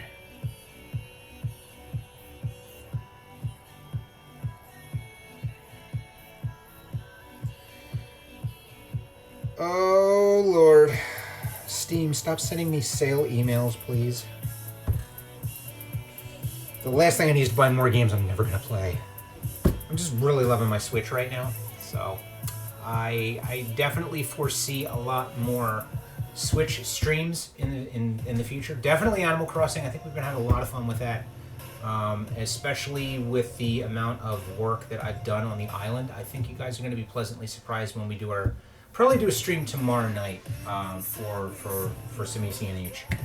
And you guys can kind of see what I've done with the walkways and stuff, and put up a lot of fencing, and it looks really cool. It looks a lot better than it did with the dirt roads and stuff like that. So I definitely want to start playing more Splatoon, specifically Splatoon 2, on stream. I had a lot of fun playing that game. It's definitely fast-paced. It's like 2-minute rounds. If you're familiar with it at all, it's kind of like your character is essentially a squid, and you swim around in paint, and you try to cover as much of the playing surface in paint as possible before the end of the round. And you also have the opposite team that's trying to do the same. So it's kind of like a game of paintball and war all at the same time, where whoever covers the most surface with their paint is the winner. Seems simplistic, but it's a very chaotic game to play, but it's a lot of fun. So hopefully we'll be doing some of that on stream in the near future. And there's a bunch of other games I have, Unravel 2, which I really want to get back into. I kind of put that down to kind of get back into the stream a little more hardcore, and I was doing PS4 at the time and did a lot of other stuff. So there's definitely a lot of games that I have on the Switch. I'd probably say I have about 10 or 15 games or so on there that I really want to start playing again. And hopefully Elgato, their support has been good thus far. Oh, there we go. All right, so we can go ahead and plunge this in a second. But real quick to finish up, Elgato support has been really good so far with helping me work out my issues with the capture card that I have. So I have the HD60 Pro, and my issue is that it's not pulling in audio. I get video just fine, but it's not pulling in the audio. So how I'm getting audio on the stream now is I essentially have to run an aux cable from the headphone port of the Switch all the way into the line-in port of my PC, and that's how you notice anything past like 2 hours. Or close to that 2 hour mark on the stream, you will notice the audio getting a lot more out of sync with the video that you're seeing, which is why I don't stream it for a prolonged period of time. Once I get that fixed, that won't be as much of an issue, or really an issue at all. So hoping to get that fixed soon. But they've been really great with working with me on trying to get that fixed, so kudos to them. All right, so let's go ahead and get our coffee plunged here. I'm going to spin you guys back down here. Not that you really need to know a technique for how to hit a plunger, but nevertheless, you're not really going to put any kind of force on this. You're not squeezing it. You're not mashing it.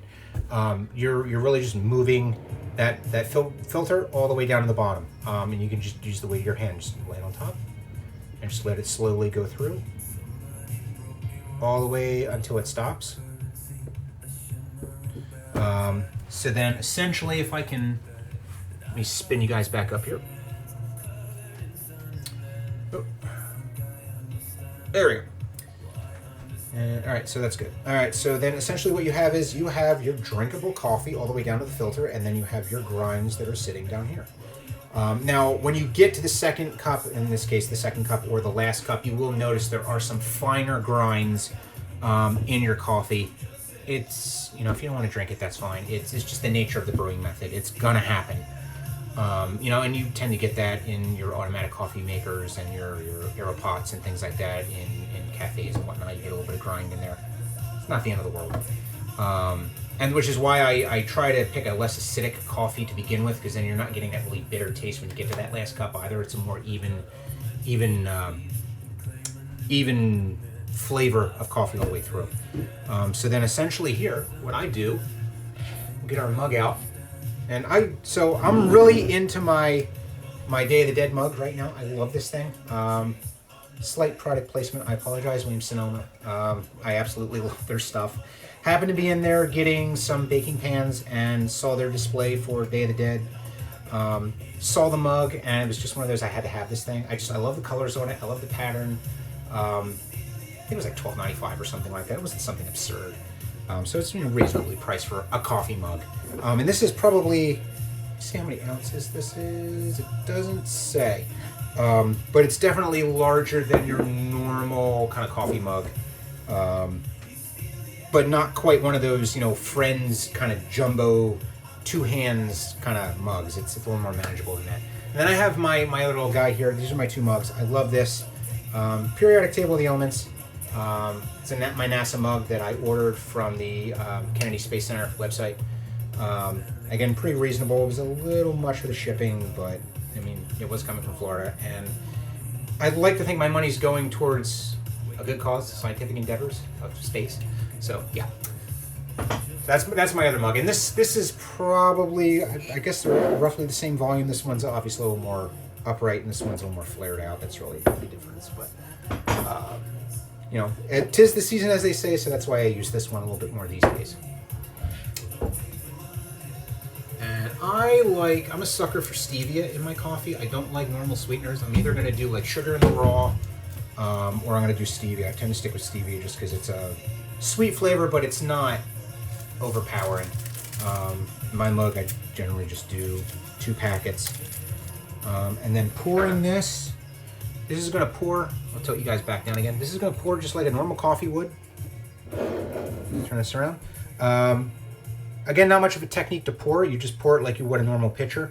I do like to hold the plunger at the top just to kind of keep the lid in place, because you'll notice it does shift around a little bit, and that can be kind of jarring if you're not familiar with the French press. And also too, you don't want the lid, although the lid's pretty in there, it's not going to fly out because of the way that plunger's in the bottom. And then you have the rod going all the way through. But generally speaking, it's not going to fly out, but I just like to hold it just as a matter of course. So I'll just pour it straight in.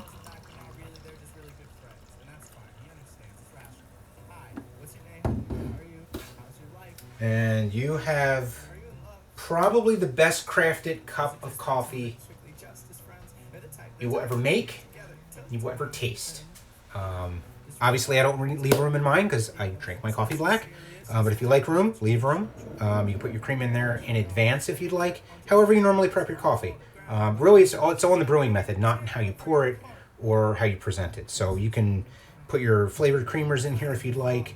You don't even really have to use a normal dark roast like I do. If you like a flavored coffee like vanilla or cinnamon or blueberry or chocolate, whatever, you can use that in there. It's more in the grind than it is the type of coffee that you use. You just want to make sure it's more on the coarse side. So, but let me tilt you back up. So now we've got our coffee, and we're really just waiting for our cake to come out of the oven. So let's check on that. Hey Google, how much time is left on my timer? 12 minutes and 37 seconds remaining. See that? Perfect timing. We got 12 minutes to go. So hopefully this isn't screwed up too bad. Hopefully we didn't burn it. Hopefully the top looks good. We'll find out when we open it up.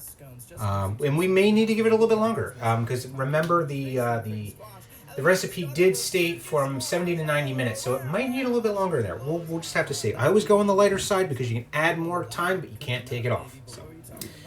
So we're going to enjoy our coffee here.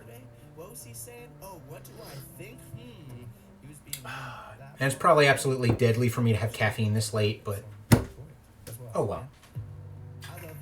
So we've got our cooling rack ready, and then hopefully that'll come out I might sneak just a little bit of a peek in here just to see, because I am curious.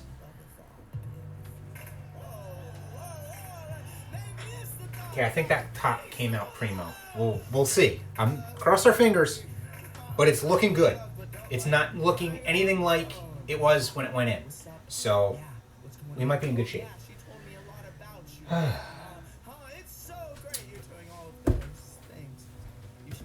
This song that's playing right now, Santa, this is called Peach Scone by Hobo Johnson. Again, it's one you can find on the Falcon 2K radio playlist. I can also, if you'd like, if you can't find it, you should be able to search it on Spotify. But you can, or I should say, I can always send you the link directly to it. So, I would like to claim that I just kind of discovered this on my own, but some of these songs that I do have on this playlist, I kind of borrowed, if you will, from Batty Stream. So if you don't follow Batty, I definitely recommend you give his stream a shot. He is super awesome with his streams. Definitely high energy. As he likes to put it, he plays, top 40-ish kind of music, if you will, rock or bangers, as he calls them, on his stream, because you can't go to a concert, so why not have one at home, right? So I love the way he thinks. I love the music that he uses in his stream. So I borrowed a few tracks from his playlist and put it in my own. So if you want to check him out, he's twitch.tv/Baddie, Baddie. And he is also Batty Streams, all one word, on Twitter. He posts some crazy shit sometimes, so he's always good for a laugh. And always, he's I don't know him personally, obviously, but he seems like a pretty good guy, and we do have mutual interests. So it's nice for me to watch his stream, just kind of kick back and relax. So. Yeah, definitely give him a check out.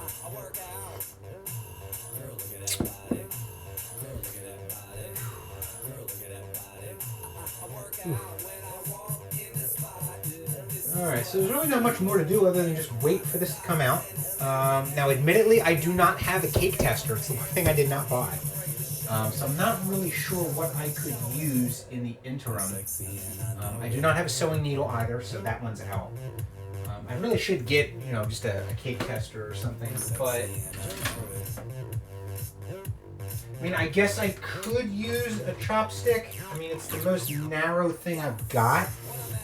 And it's also the longest thing, in that general shape to go all the way through the cake. I could use a fork, but I'm only going to get maybe, 2.5 inches into the top of it. That's not really going to help. So I guess I'll go ahead and use that. Oh, yeah, so the coffee beans that I used, unfortunately, I filled the rest of the hopper, so I don't think I have it in here. But it is Black Rifle Coffee, also known as BRCC. Black Rifle Coffee's AK-47 blend.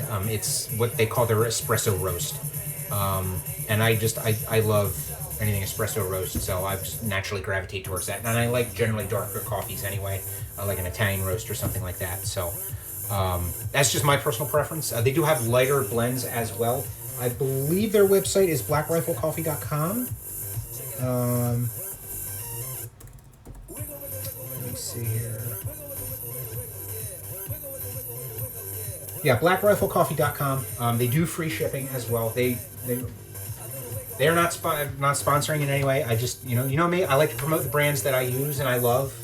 So definitely check them out. They are a veteran-owned company, and they do give a portion of their proceeds back to veterans groups and charities as well. So they do kind of reinvest back into that community as well. So if you would like to support vets, then I definitely recommend checking out their stuff. I actually wound up getting this bag of coffee at the gun shop that's near me. When I go to the range, I usually stop in and pick up a bag. Admittedly, it's been a minute since I've been there. COVID's kind of crazy, and it's a smaller range anyway, so they only have so many booths available at the training grounds. So, and the pro shop's kind of small to begin with anyway, so they're only letting a certain amount of people in, and it just doesn't really make sense to go there just for a bag of coffee, right? But yeah, I mean, it's super good coffee. As a matter of fact, I can't really do a screen share in the kitchen because I'm streaming off the phone. But let's take a quick look. We'll kill a few minutes here. They also have apparel as well. If you really like the brand, you want to support their brand, you can buy a shirt or a hat or something.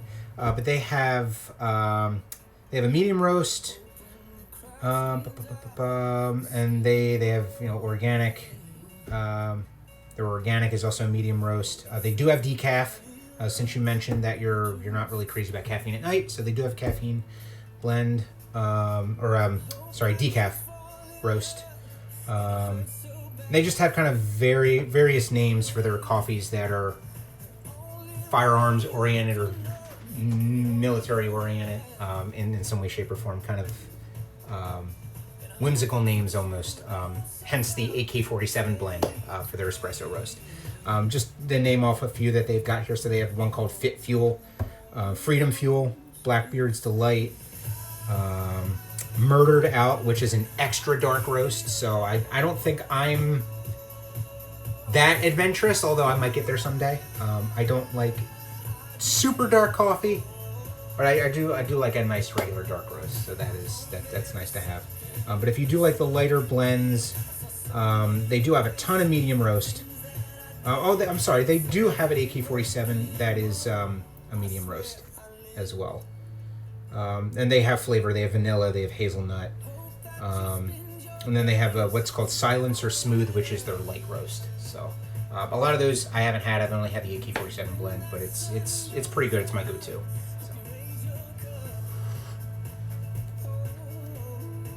So. Lost my chat tab.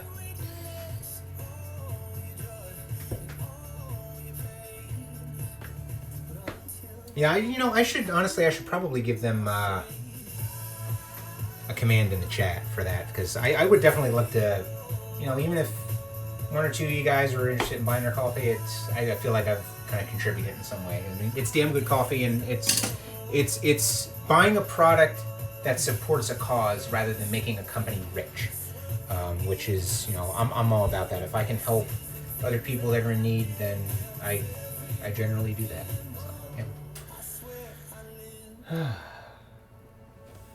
We should hopefully be coming up on the end of that 12 minutes sooner. I feel like we should be anyway. Okay, Google, how much time is left on our timer?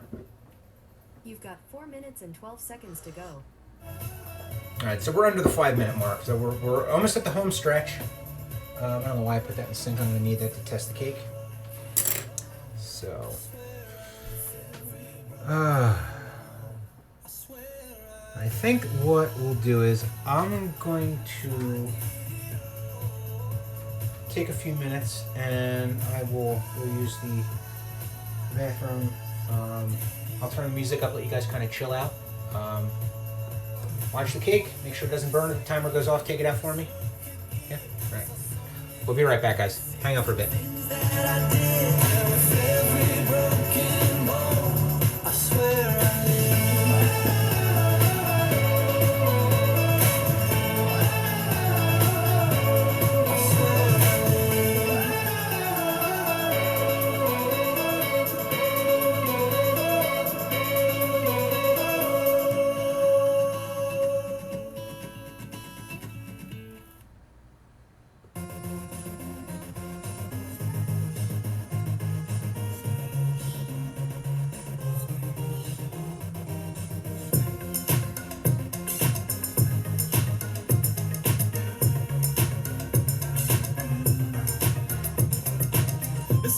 Not a small time thing. Got me on the case like I'm Sherlock Holmes. My dome kinda messed up from what I've been seeing and what I've been hearing. Got me not knowing what to believe in. I was breezing, battling bosses. The record is flawless. 0 losses till I came across this stunning young beast who resided at the bottom of the sea. And she told me her name was Flash Woman. Beautiful but deadly, she was mad cunning.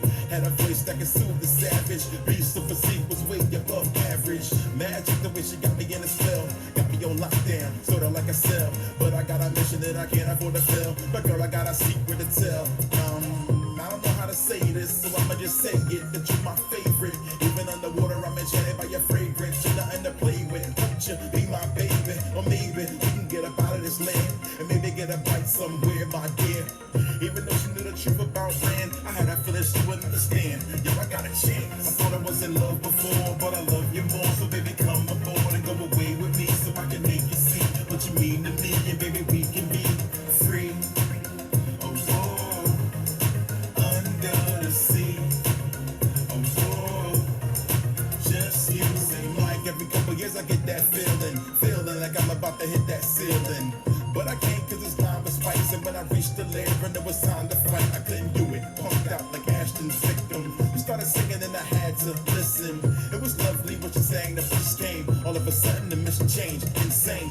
She told me about a true purpose. She used to save victims that fell through the surface. A few days ago the contract expired, and she was scheduled to be thrown into the fire. And while he gave her a reason to live, so now she gotta do what he says. She shed a tear and said, you don't understand. I gotta stick to the plan. I owe everything to this man. So please, Mega Ran, don't take it personal, cause it hurts, I know. I'll make it worse, you know. But he saved me, baby. To turn my back on Wiley and be just plain crazy. He said it's the only way it can end. Let the battle begin, man, we can't be friends. So my heart sunk slow as the lair door closed. Through the mega buster, cause it's time to roll. Here we go. I thought I was in love before, but I love you more. So baby, come aboard and go away with me so I can make you see what you mean to me. And baby, we can be free.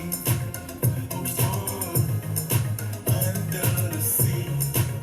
Oh, oh, just you and me. So the battle was on and it was fierce. She hit me in the side and left the armor pierced. On her command, the fishes attacked me. I cocked the mega buster and hit him exactly. But the battle took a turn that was odd. Every time I fired a shot, she didn't dodge. She took each blast from the arm cannon, smiled at me as every shot was landing. At first I didn't know what she was planning, and suddenly I started understanding. Yo, I think she letting me win. Is there any better timing than that? I mean, seriously. Okay, Google, stop my timer. Pulled me close and handed me her staff. I said I wish I didn't have to be like this. let's I'm get this thinking he puppy might outta miss her if she be my miss. She said, See what don't we're be looking like. foolish. You gotta do this. Let the whole city know what the truth is. Boy, you got stuff to do. I said, girl, I would've gave it all up for you. I feel invincible when I'm holding you. But as far as love goes, I'm Here goes nothing. I thought I was in love before, but I love you more. So baby, come aboard and go away with me so I can make you see what you mean to me. And baby, we can be free. Oh, oh, under the sea. Oh, We're oh, looking good. just you and me. Just test a few more corners here just to make sure.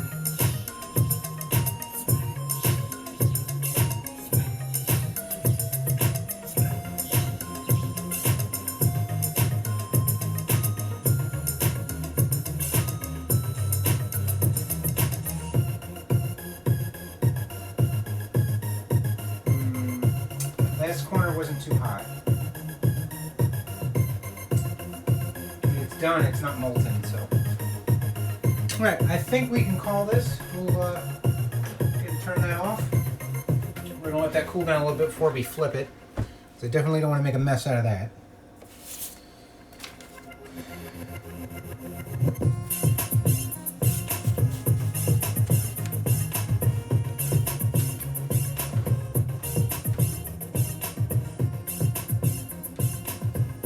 I don't really know if you're supposed to let it cool or if you're supposed to flip it and then let it cool.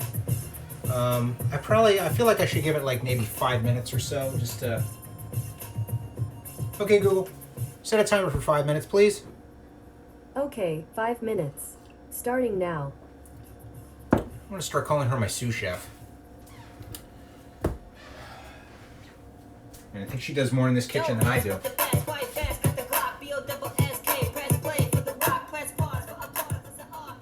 Turn that down just a little bit. Oh, so as I was beginning to tell you guys, so my swag from Nintendo came today. I ordered this with my points. This is a Animal Crossing bandana that I got for like $5. I thought this was kind of cool, so I literally just paid like shipping for it, which is nice. So this will be a nice little everyday carry item for me. Because I usually have Hank's in my back pocket, as you can see. This is my Halloween one, which you've seen photos of this on the Instagram before, from Gondek EDC, so if you want to check them out. I should probably give them a command in the chat as well. But yeah, so this was a nice little happy bonus. I didn't expect this to come as quickly as it did, but that's what she said. Come on, I cannot not put an office joke in there. I mean, come on. So yeah, this will be nice to have. So I'm gonna put this back in the other room and get this to get dirty.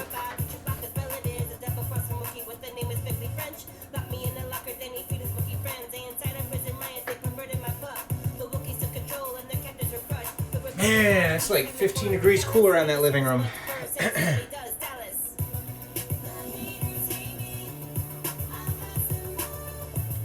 Of course, it's, probably not helping I'm standing in a hot kitchen with an oven that was at 350 for the last 2 hours drinking hot coffee. I'm going to go ahead and get the other pot holder out because I feel like I'm going to need that. See, the best part about this is the cleanup is minimal because we didn't have the hand mixer or anything like that to kind of dick around with, so just kind of wait for that to cool. Now, the top on this is not ideal. It's not what I remember as a kid, but considering kind of half-assed way I put it together, that actually looks pretty damn good, so I'm not going to complain.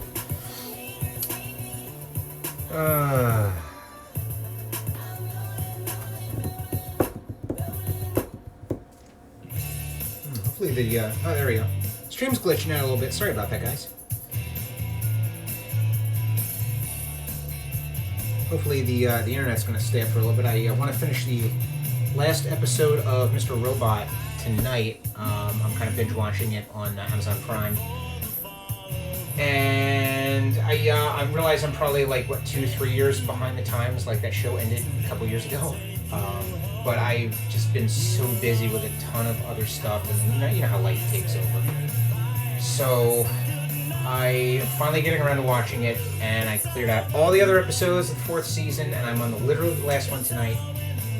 If you haven't seen it yet, or you haven't started the series at all, if you like, I call it a psychological techno thriller.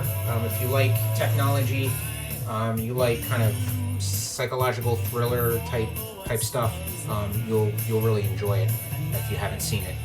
I will say that the final season, I have never sat and watched a final season of anything and said to myself, what the fuck, so many times as I have in watching the final season of Mr. Robot.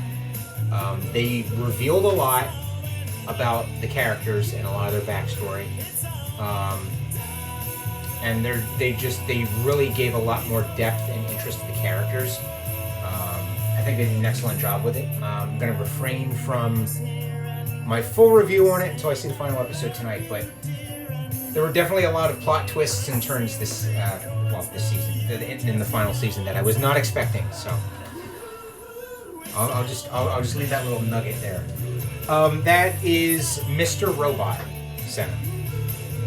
Oh, so you've seen it? Okay. Have you seen the final season? Don't ruin it for me. Don't ruin it for me. Yeah, it's such a great show, and one of the reasons why it took me so long to watch the final season of it was because I think it was like a year and a half between the end of the 3rd season and when they started airing the 4th season. So, like as I said before, kind of life kind of took over in that year and a half for me, and I made note to go back and watch it, and I just kind of forgot about it until recently when a lot of personal stuff for me kind of cleared up. Okay, Google, stop the timer. And then I'm like, I never did watch that, so I literally spent this entire week watching it. And as you know, the episodes are 45 minutes to an hour-ish, so you can only do so many in a night. All right, let's flip this puppy.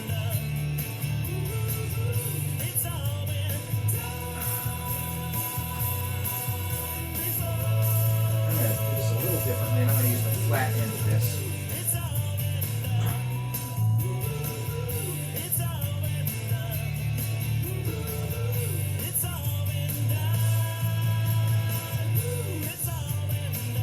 Okay. I cannot get enough of a grip on the pan, so we're going to do it this way. Where there's a will, there's a way, damn it.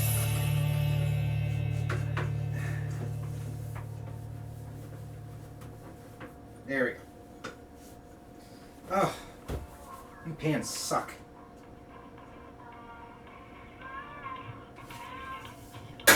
Ooh.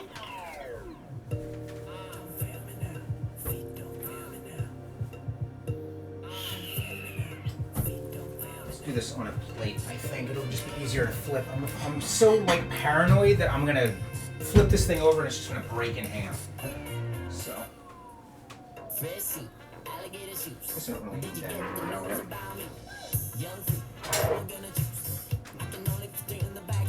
So it's not the top that I'm used to as a kid, but like I said, I think it came out pretty damn good considering. I don't know if you guys can see that the stream's on a little bit of a delay here, so I want the preview to catch up for me. But yeah, so here you guys go. You can kind of get here. I'll stop being an ass and finger fucking the cake and just do it this way. There you go. That makes a lot more sense, doesn't it? I mean, it smells amazing. It may not look like one that you're going to see in the supermarket, but fuck that shit. This is homemade, right? Oh, it smells so good. You definitely... I'm smelling more of the cinnamon in it than the sugar out of that cinnamon sugar mixture that we sort of kind of put in the middle, but not really. Oh, God. That makes me want to go buy a Yankee Candle, damn it. And it, it's still fairly cool. Now, honestly, I don't do anything else with my Jewish apple cakes when I make these. This is it. This is done. This is ideally ready to serve because it's still nice and warm, but it's not like hot out of the oven. So, yeah, this is, I'm happy with this. I kind of want to let it to cool down for another few minutes before we cut into it. But I'm just gonna leave this here and let you guys kind of somehow smell the aroma of that puppy there. So, and Floyd might jump up here and try and snitch a bite.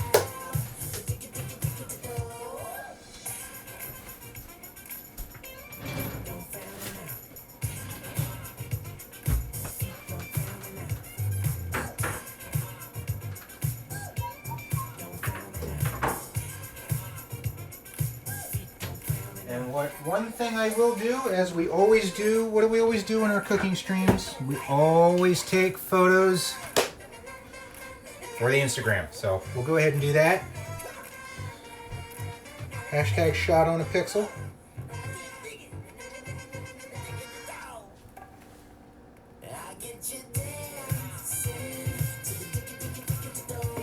And as I was starting to say earlier, so I don't ice it, I don't glaze it, I just add what you see is what you get.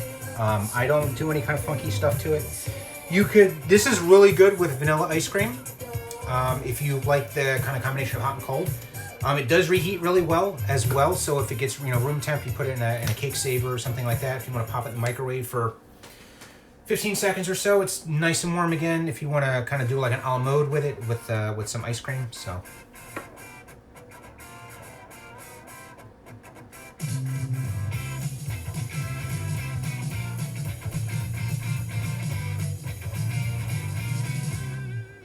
It's not quite centered on the plate, and that's going to bug the crap out of me, so I'm just going to scoot that puppy over there.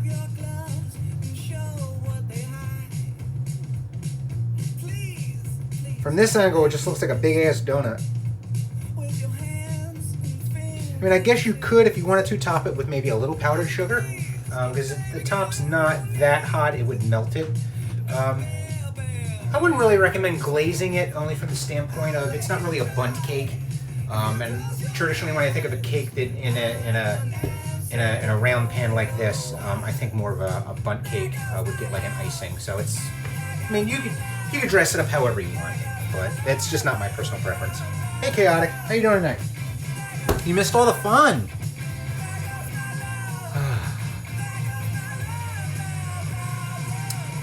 I'm gonna catch up on chat here while I let that puppy cool down a little bit more. So I said it, truth be told, I'm not entirely sure what constitutes the Jewish part of the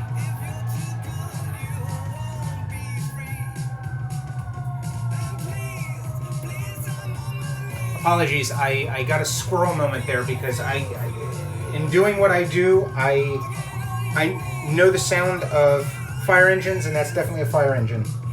I'm kind of curious. Judging how close that was probably Horsham or Willow Grove.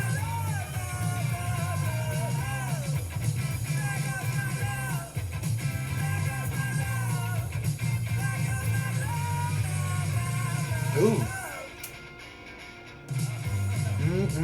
So it looks like they had a confirmed fire in a yard in Abington.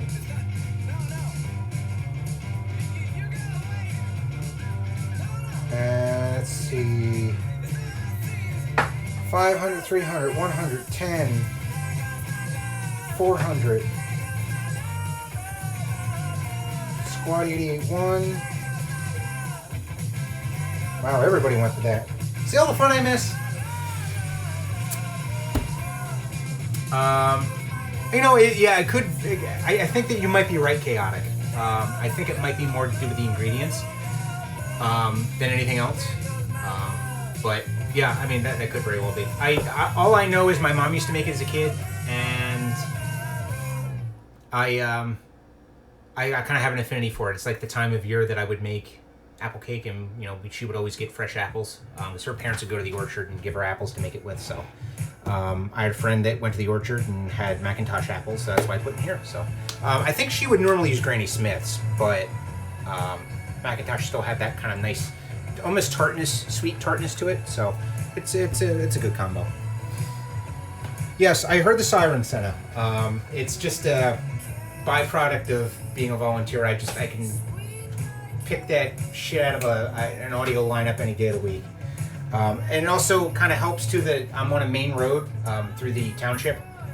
So I hear sirens quite frequently, only because as I'd like to say, I'm on the cow path to the main hospital around here. So I hear ambulance sirens all the time, to the point where I just kind of tune it out, honestly.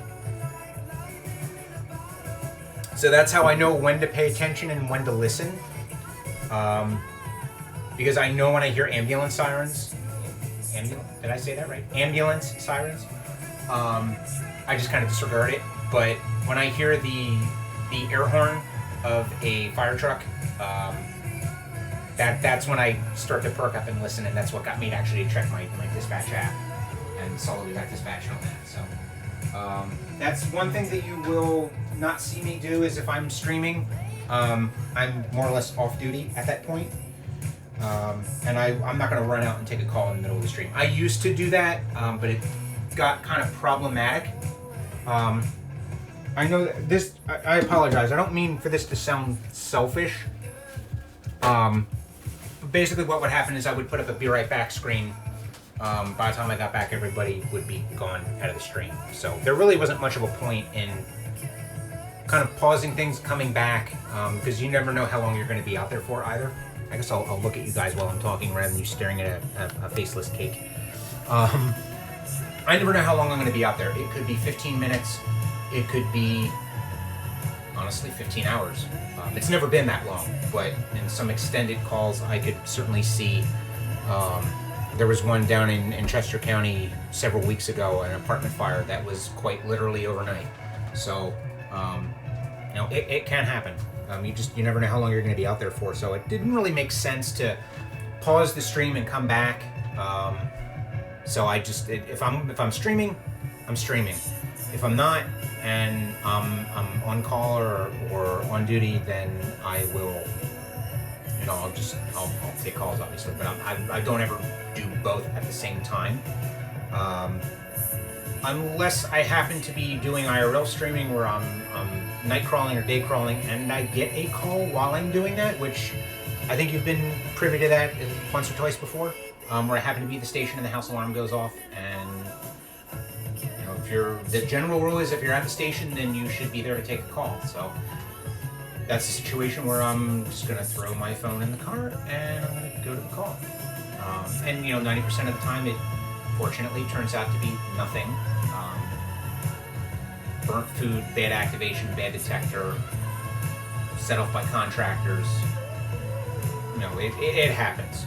But every once in a while you do get a confirmed fire, like tonight, where they, you know, they call everybody in and you go and do your thing. So.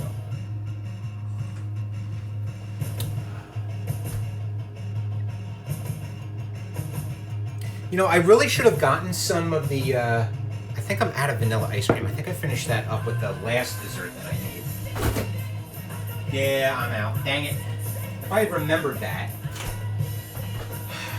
Next time we'll do that. So, let's go ahead and cut into this puppy. So we'll tilt you guys back down here. There we go. And I want a little apple in here. I think I'm going to go here.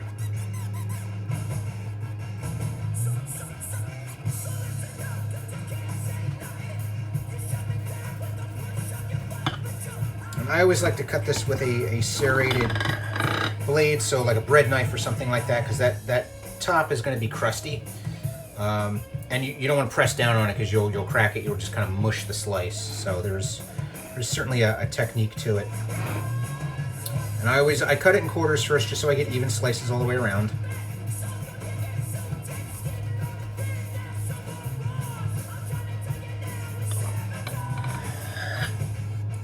And it's clean through, which is good.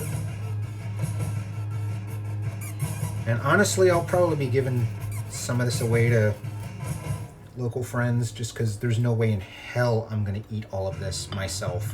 At least I shouldn't. Just with the things that I should and should not be eating on my diet, but this is definitely still warm. Hopefully we'll let this cool enough. Alright guys, let me get a plate. All the crumbs everywhere here. So good, so good.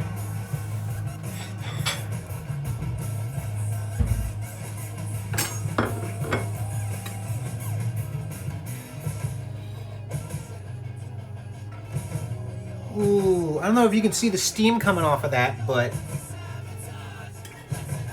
oh, that is almost kind of that pound cake texture a little bit. If you've ever gotten like the just the regular old like vanilla pound cake, like the Entenmann's loaf in the supermarket, that's exactly what that reminds me of. So here we'll do that. We'll let you guys take that in. And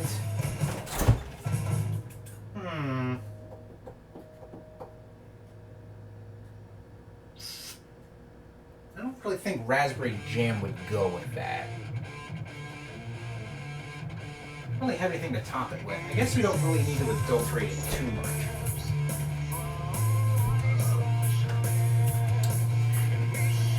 Obviously, we're gonna take a photo with this for the Instagram.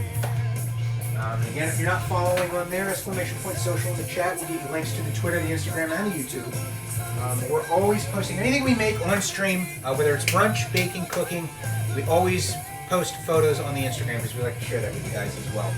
And we're also going to post some photos as well in the Discord, the Discord in the chat. We'll get you a link to that.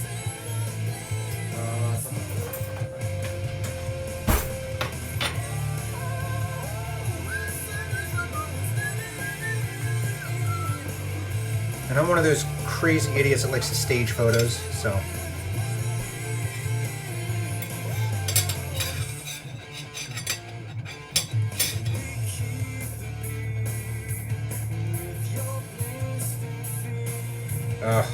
The lighting in here is horrible, honestly. There's so many shadows that cast.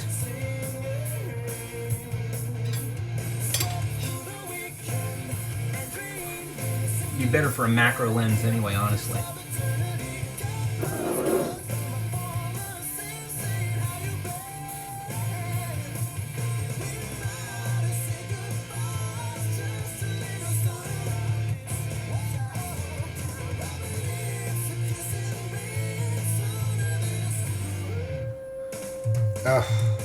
Shadows are horrible in here. I really need to get better lighting.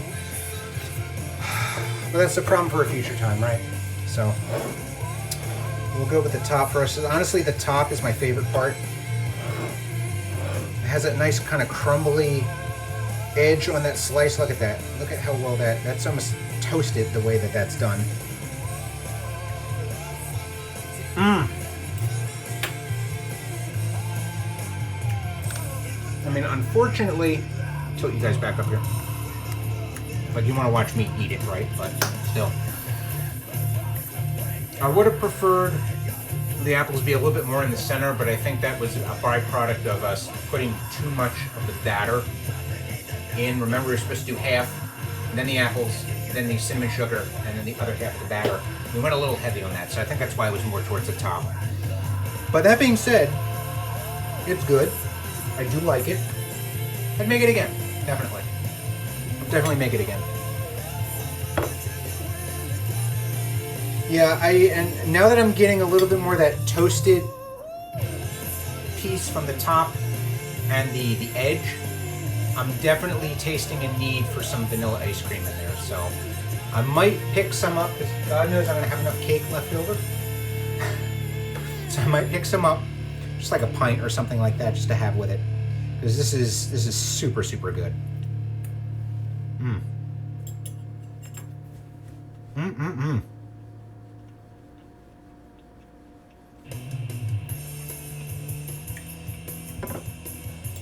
I kind of want to try just a sliver of apple. Mmm. Very tender, very, very tender, which is good.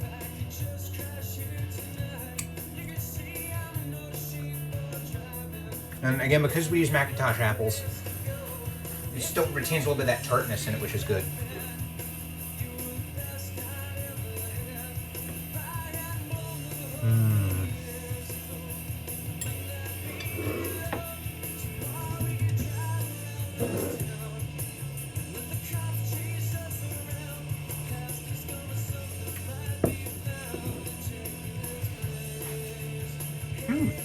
It's actually really well balanced with the coffee, which is so to your point about black coffee and putting things in it. That's another reason why I like black coffee, is because you get that I'll get that coffee flavor with whatever it is that I'm drinking with it.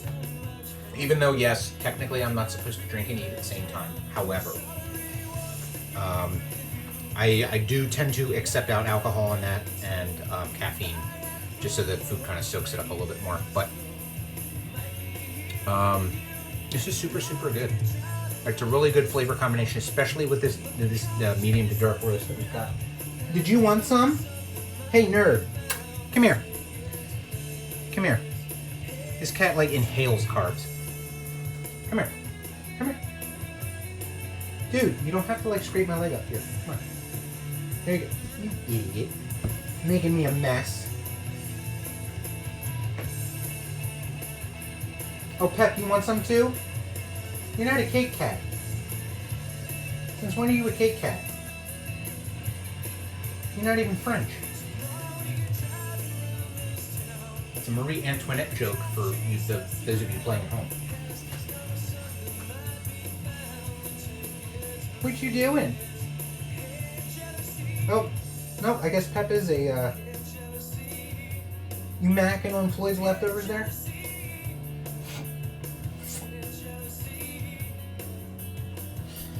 Alright guys, so this has been great. I appreciate everybody coming out for the stream. I know we ran a little bit late tonight. We don't normally run this late through the week. But I certainly appreciate everyone who came out and chatted. I see we're up to 5 viewers now. I think that's the most we've had in quite some time. I appreciate the follows. I appreciate those of you that lurked. Just, you know, I'll run through the list of reminders again. If you would like to contribute your suggestions, thoughts, anything for a future baking stream, whether it is our Sunday brunches that we do, where we do a breakfast and we do a bake on Sunday mornings at 10 a.m. Eastern, or you would like to influence something during the week, whether it's something you'd like to see me make as an actual dinner meal or a bake. Tonight was a bake. I have nothing more for you. Sorry. Yeah, I know. You know I'm lying. Here. Come here. Come here. That's my finger. nerd. Where was I? Blade, you're so distracting. Oh, Nova, you want some too now? Good lord, it's like a feeding frenzy in here.